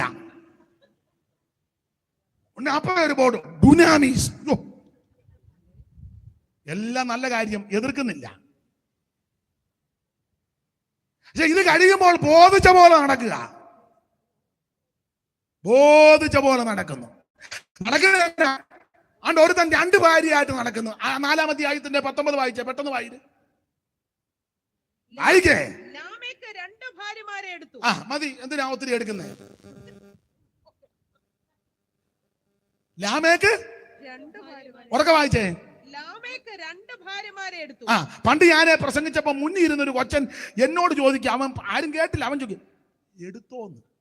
അവൻ ഫ്രണ്ടിലിരുന്ന് എന്നോടാ ചോദിച്ചേ, ലാമക്ക് രണ്ട് ഭാര്യമാര് എടുത്തെന്ന് ഞാൻ പ്രസംഗിച്ചപ്പം 8 വയസ്സ് കാണാം. അവൻ എന്നോടിക്കാം. പിന്നെ അവൻ ചെറുപ്പമായതുകൊണ്ട് തെറ്റിദ്ധാരണ ഉണ്ടായത്. ഞാൻ പറഞ്ഞു, മോനെ എടുത്തെന്ന് പറഞ്ഞ പെണ്ണുങ്ങളെ രണ്ടിനെയും കൂടെ എടുത്തെന്നല്ല, ഇവൻ 2 സ്ത്രീകളെ വിവാഹം ചെയ്തെന്ന ഉടനെ അവൻ പറയും. അവനിത് ക്ലിയർ ആക്കി കൊടുക്കണം. ബോധിച്ച പോലെ നടക്കുക. ലാമക്ക് 2 ഭാര്യമാരെ വിവാഹം ചെയ്തു, ഇടത്തും വലത്തും, ആദേ സില്ലേ. എന്നിട്ട് ഇവരോട് ഭയങ്കര വീരകൃത്യ പഠിക്കുക. ആദ്യം സില്ലയുമായി ഉള്ളൂരി എന്റെ വേദപഠിതാക്കള് ചെല്ലു പറയുന്നത്, യവൻ അതിലെ എങ്ങാണ്ടി എന്നെല്ലാം തല്ലും അടിയും പിടിയെല്ലാം ഉണ്ടായി ഒരുത്തനെ അങ്ങ് കൊന്നു. സ്തോത്രം. ആ ഭാഗത്തേക്ക് പോകുന്നില്ല. എന്നിട്ട് ഇവൻ പെണ്ണുങ്ങളോട് വന്ന് വീരവാഹ പഠിക്കുക, വഴിവിട്ട് നടക്കുക. ആദയും സില്ലയും ആയുള്ളവര്. ലാമക്ക് 2 ഭാര്യമാരെ എടുത്ത് ജീവിക്കുന്നൊരുത്തൻ. മാത്രമല്ല ബോധിച്ച പോലെ, ഇതൊക്കെ നോഹയുടെ കാലത്ത് നടക്കുന്ന കാര്യമാണ്. സ്തോത്രം, സ്തോത്രം. പിന്നെ ഭൗതികവാദം. ഭൗതികവാദമാണ്. കാരണം 4-ാം അധ്യായത്തിന്റെ 16 മുതൽ താഴോട്ട് പഠിക്കുമ്പോൾ അവിടെ കയ്യിന്റെ മകൻ ഒരു ഹാനോക്കുണ്ട്. കയ്യിന്റെ മകനാകുന്ന ഹാനോക്ക് ആ കയ്യിനൊരു പട്ടണം പണിതു. അവന്റെ മകന്റെ പേര് ഹാനോക്ക്. വായിച്ചേ 4-ാം അധ്യായത്തിന്റെ 16 മുതൽ വായിച്ചേ. അങ്ങനെ കയ്യിനെ യഹോവയുടെ സന്നിധിയിൽ വിട്ട് പുറത്ത് ഏതിന് കിഴക്ക് നോർദേശത്ത് നിന്ന് പാർത്ത് കയ്യിന്റെ ഭാര്യയുമായിട്ട് ജീവിതം ആരംഭിച്ചു. അവളൊരു മകനെ പ്രസവിച്ചു, ഹാനോക്കിന്റെ പേരിട്ടു. അടുത്ത വാക്യം. അവനൊരു പട്ടണം, ഭൗതികവാദമാ, പട്ടണം പണിയ, പട്ടണം. അവനൊരു പട്ടണം പണിതു. എങ്ങനെയുണ്ട് പട്ടണം പണി? സഭ പണിയല്ല, പട്ടണം പണിയ അല്ല, ഭൗതികവാദം. യേശു വരാറായി. ഭൗതിക, നിങ്ങൾ നോക്കിയാൽ മുഴുവൻ ബിൽഡിംഗ് പണിയല്ലേ, മുഴുവൻ പണിയല്ലേ. കാശുള്ള ബന്ധുക്കോസുകാർ പഴയ വാടി ഇടിച്ച് നിരത്തി വെച്ച് വീണ്ടും പണിയ. യേശു വരാറായി. 4 ബെഡ്റൂമും അതിന്റെ ചുറ്റുപാടും എല്ലാം ഉള്ള നല്ല വീടാ, വാർത്തതാ. ഇപ്പൊ പിള്ളേർ കാശ് അമേരിക്കയിൽ നിന്നും ഗൾഫിൽ നിന്നും വിട്ടപ്പോ പിള്ളേർക്ക് ഒരു സ്റ്റാൻഡേർഡ് കുറവ്. ഒന്ന് ഇവിടെ നിന്ന് പറഞ്ഞ് അടിച്ച് നിരത്തി വെച്ച് നമുക്ക് പുതിയ വീട് പണിയണം. നിലവിലുള്ള വീടിന് ഒരു കുഴപ്പം, അത് പൊട്ടിക്കീറുകയോ ചോർന്നൊലിക്കുകയോ ഒക്കെ ആണെങ്കിലോ ഒക്കെ ന്യായമാണ്. അല്ലോ നിരുത്തി അല്ലെ എന്തെങ്കിലും അപാകത വന്ന് അത് ന്യായമാണ്, ഒരു കുഴപ്പവും ഇല്ല. കാശ് കടന്ന് ഇങ്ങനെ കുത്തിയിട്ട്, മനസ്സിലാകുന്നുണ്ടോ? ഭൗതികവാദം. 2 സ്ത്രീകളുമായിട്ട് ഒരുത്തൻ ജീവിക്കുന്നു, വഴി പിഴച്ച് ജീവിക്കുന്നു, ബോധിച്ച പോലെ നടക്കുന്നു. ഈ 2 സ്ത്രീകൾക്ക് 4 പിള്ളേരുണ്ടായി. യൂബാല് തൂബൽ കയ്യൻ പെങ്ങൾ നയമ. വായിച്ചെടുത്ത വാക്യം. അല്ലല്ല, 4-ാം അധ്യായത്തിന്റെ 19 താഴോട്ടുള്ള വാക്യം. ലാമക്ക് 2 ഭാര്യമാരെടുത്തു, ഒരുത്തിക്ക് ആദയെന്നും മറ്റവർക്ക് സില്ല എന്നും പേര്. അടുത്ത വാക്യം. യാബാലിനെ പ്രസവിച്ചു. യാബാൽ അവൻ കൂടാരവാസികൾക്കും എന്ന് പറയും. ഒറ്റ വാക്ക് പറഞ്ഞ ഇവൻ ടെന്റ് മേക്കറാ. ഇവൻ ടെന്റ് അടിച്ചാ യോഗം നടത്തുന്നത്. ടെന്റ് അടിച്ച് കോട്ടയത്ത് ഒരു ടെന്റ്, കൊട്ടാരക്കര ഒരു ടെന്റിന്, പുനലൂർ ഒരു ടെന്റ്, ചെല്ലുന്നിടത്തല്ല ടെന്റ് അടിക്കുക. ആൾക്കാർ ഇഷ്ടം പോലെ വന്ന് കയറുക. ടെന്റ് മേക്കറാ. നമുക്കാണ് 60 അടി നീളോ 30 അടി വീതിക്ക് ഒരു പഴയ കോള്, ചാത്തം വിടാത്തൊരു തള്ളയും തോത്രം പറയാത്തൊരു അപ്പനും, ഒരു വശം പൊട്ടി ഒരു തമ്പ് കയറും. നമ്മളിരുന്ന് പാടുക, തീ കത്തിക്കുക, ഈ തള്ള കത്തുകയില്ല, ഇങ്ങേരോട്ട് ഗുണമാകുകയില്ല. അന്നേരം അപ്പുറം അവൻ ടെന്റ് അടിച്ച് ആൾ കണ്ടവാനെ ഇളകി. ടെന്റ് മേക്കർ അല്ല, അവൻ കൂടാരവാസികൾക്കും പശുപാലകന്മാർക്കും. ഇവന്റെ ബ്രദർ യൂബാൽ, വൈര്, എല്ലാം നല്ല ചേർച്ചയുള്ള പേരാ. യൂബാൽ നല്ല പ്രാസം ഒപ്പിച്ച അതിൽ പേരിട്ടത്. ഇപ്പോൾ നിങ്ങൾ കണ്ടില്ലേ, പേരിടുമ്പോ ഓർത്തോണ യേശു വരാറായി. മനസ്സിലാകുന്നുണ്ടോ? ചെല്ലിങ്ങനെ നെറ്റിൽ തപ്പി ഊപ്പാട് വരിക. പ്രഗ്നന്റ് ആയ അന്ന് മുതൽ ഇവൻ പേര് തപ്പുക. ഭാര്യ മാപ്പിളം പെമ്പളം കൊണ്ട് തപ്പി 1 മാസം ആയുള്ളൂ തപ്പുക.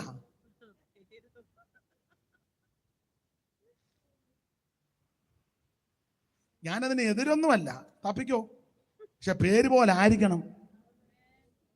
പ്രാർത്ഥിക്കണം, നന്നായിട്ട് പ്രാർത്ഥിക്കണം.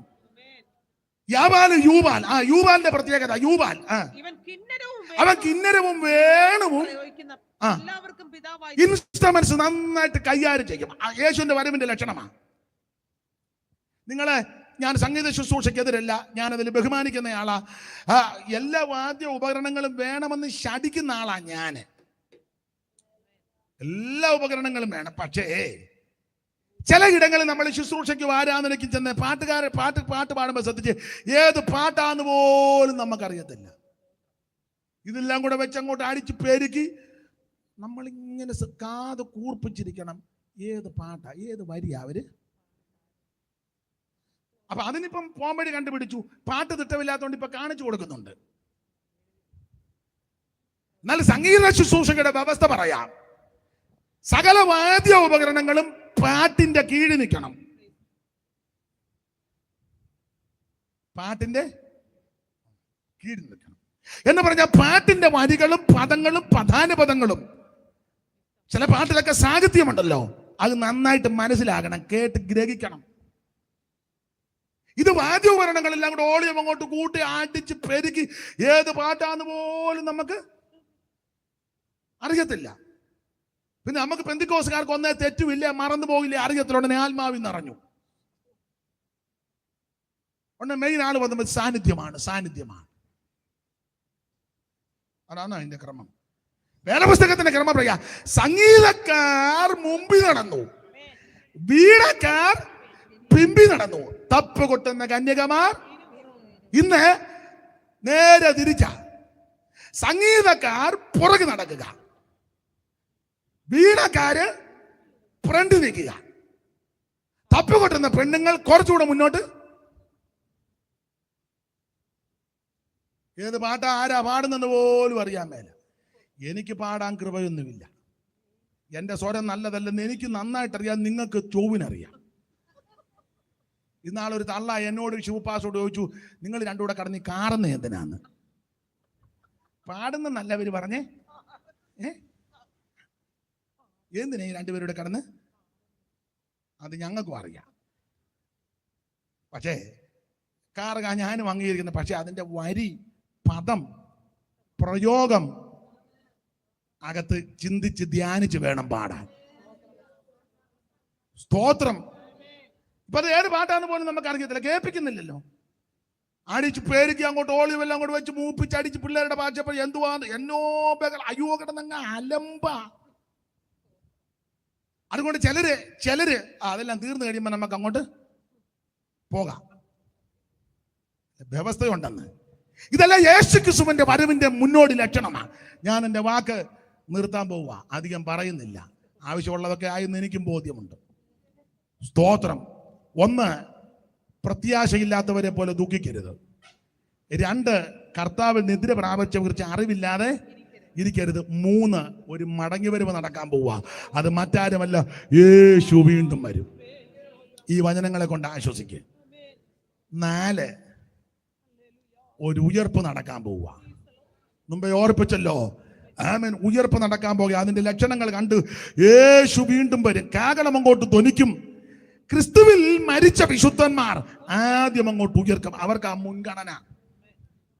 ഒരു ഉയർപ്പ് നടക്കും. എല്ലാവരും ഉയർക്കത്തില്ല. കാഹളം ധ്വനിക്കുമ്പോൾ കർത്താവിൽ നിന്ന് പ്രാപിച്ച വിശുദ്ധന്മാർ കാഹളം ധ്വനിക്കൽ ഉയർത്ത് വരും.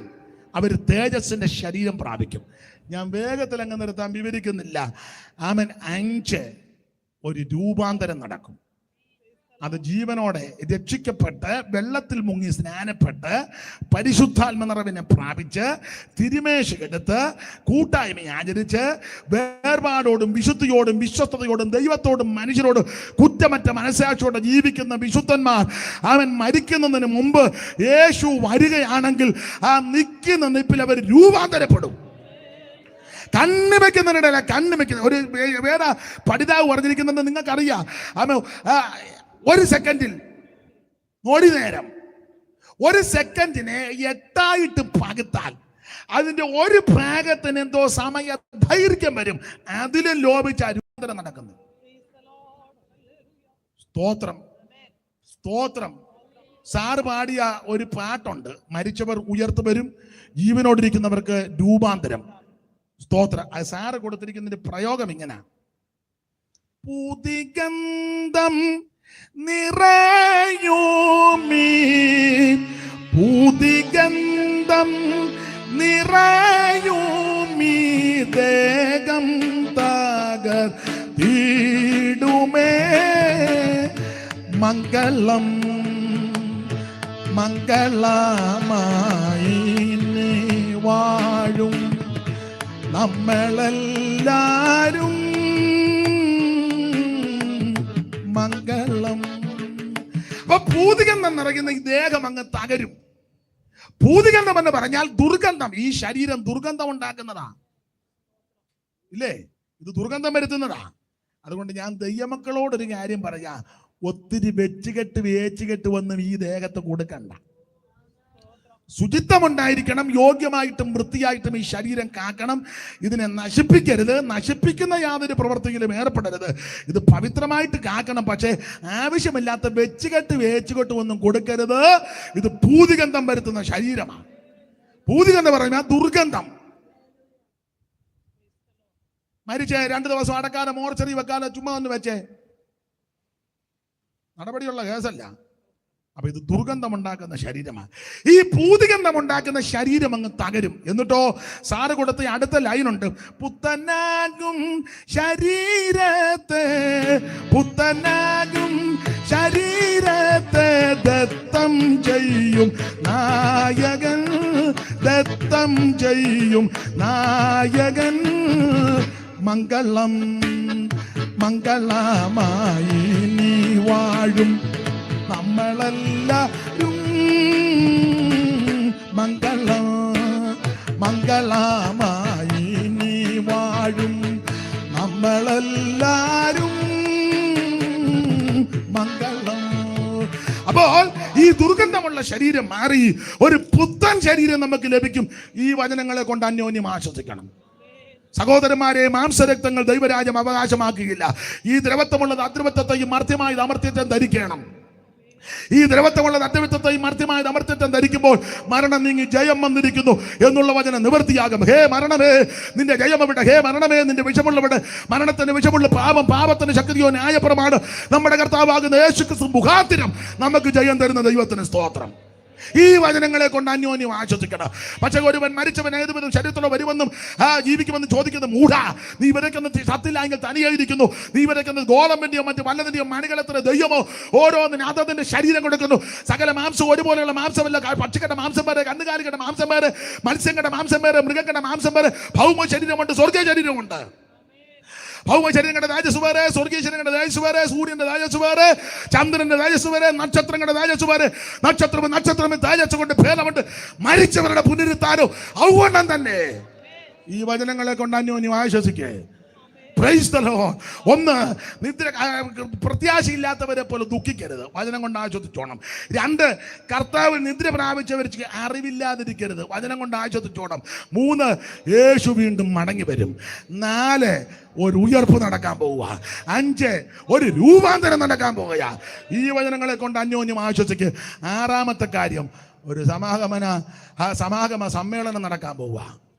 അത് മറ്റൊന്നുമല്ല, കർത്താവിൽ മരിച്ച വിശുദ്ധന്മാർ ഉയർക്കും. ജീവനോടിരിക്കുന്ന വിശുദ്ധന്മാർക്ക് രൂപാന്തരം. 2 കൂട്ടരും കൂടെ ഒന്നിച്ച് കർത്താവിനെ എതിരേൽക്കും. ഈ വചനങ്ങളെ കൊണ്ട് അന്യോന്യം ആശ്വസിച്ചു കൊള്ളുവീൻ. സങ്കീർത്തനക്കാരന്റെ ഭാഷയ്ക്ക് പറഞ്ഞ ഉഷസ്സിന്റെ കുതിരത്തിൽ നിന്ന് യുവാക്കളായ മഞ്ഞ് പുറപ്പെട്ടു വരുന്നത് പോലെ കോടി കോടി വിശുദ്ധന്മാർ ഉയർത്തു വരികയും ജീവനോടിരിക്കുന്ന കോടിക്കണക്കിന് വിശുദ്ധന്മാർ രൂപാന്തരപ്പെട്ട് 2 കൂട്ടർ ഒന്നിച്ച് കർത്താവിനെ എതിരേൽക്കും. പൗലോസ് പറയുക, ഈ വചനങ്ങളെ കൊണ്ട് അന്യോന്യം ആശ്വസിപ്പിച്ചു കൊള്ളുവീൻ. നമ്മുടെ പ്രത്യാശ ശ്രേഷ്ഠമേറിയ പ്രത്യാശയാ, ഇത് ഭാഗ്യകരമായ പ്രത്യാശയാ. ഈ വചനങ്ങളെ കൊണ്ട് അന്യോന്യം ആശ്വസിപ്പിച്ചു കൊള്ളുവീൻ. കരമുയർത്തി ദൈവത്തിന് മഹത്വം കൊടുത്താട്ടെ. എല്ലാവരും ദൈവത്തെ സ്തുതിച്ചാട്ടെ. എല്ലാവരും ദൈവത്തിന്റെ മഹത്വം കൊടുക്കുക. ഒരു പടിക പാട്ടിന്റെ 2 വരി നമുക്ക് ഒന്നിച്ച് ചേരാം. എല്ലാവരും ചേർന്ന് പാടി നമുക്ക് ദൈവത്തെ മഹത്വപ്പെടുത്താം. സത്യവചനം കേട്ടു നീ വാ, നിത്യജീവൻ നിനക്കേകിടുമേ.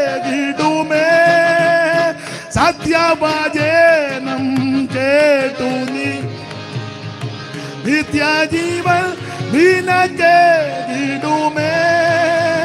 നിൻപേരും ജീവ പുസ്തക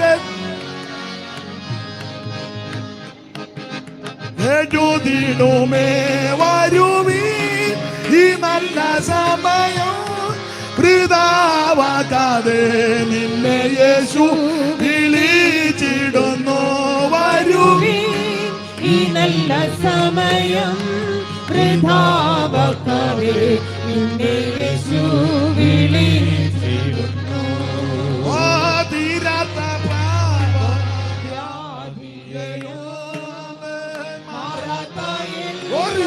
ബലഹീനമോ ഓ തീരാത്ത പാപവ്യാധിയെയും ഓ മാറാത്ത ബലഹീനമോ കുരിശിൽ ചുമന്നു നിന്നെ സൗഖ്യമാക്കി നടിപ്പിണരാൽ കുരിശിൽ വന്നു നിന്നെ ഓ സൗഖ്യമാക്കി നടിപ്പിണരാൽ വരുവീൻ, ഈ നല്ല സമയം വൃഥാവാക്കാതെ നിന്നെ യേശു വിളിച്ചിടുന്നു വരുവീൻ. ഈ നല്ല സമയം വൃഥാവാക്കാതെ നിന്നെ യേശു വിളിച്ചിടുന്നു. കരമുയർത്തി ദൈവത്തിന് മഹത്വം കൊടുത്താട്ടെ. ഈ വചനങ്ങളെ കൊണ്ട് അന്യോന്യം ആശ്വസിപ്പിച്ചു കൊള്ളുവീൻ. ഒന്ന്, ആമേ പ്രത്യാശയില്ലാത്തവരെ പോലെ ദുഃഖിക്കരുത്. രണ്ട്, നിദ്ര കൊള്ളവരെ കുറിച്ച് അറിവില്ലാതിരിക്കരുത്. മൂന്ന്, യേശു മടങ്ങി വരും. നാല്, ആമൻ വിശുദ്ധന്മാർ ഉയർത്തു വരും. അഞ്ച്, ജീവനോടിരിക്കുന്നവർക്ക് രൂപാന്തരം ഉണ്ടാകും. ആറ്, ഒന്നിച്ച് കർത്താവിനെ എതിരേൽക്കും. ഈ വചനങ്ങളെ കൊണ്ട് അന്യോന്യം ആശ്വസിപ്പിച്ചു കൊള്ളുവീൻ. കർത്താവ് സഹായിക്കട്ടെ. യേശു ഏകരക്ഷകൻ, യേശു മാത്രം ദൈവം, യേശു ക്രിസ്തുവിൽ കൂടി മാത്രം രക്ഷ. അത് കരസ്ഥമാക്കുവാൻ ദൈവമേവർക്കും കൃപ നൽകട്ടെ. ശുശ്രൂഷയ്ക്ക് ക്ഷണിച്ച കർത്തദാസനും കൂട്ടുവേലക്കാർക്കും ഈ ദേശത്ത് കർത്താവിന്റെ വേല ചെയ്യുന്ന ബഹുമാന്യരായ എല്ലാ കർത്തദാസന്മാർക്കും ഗായക സംഘത്തിനും എല്ലാവർക്കും നന്ദി.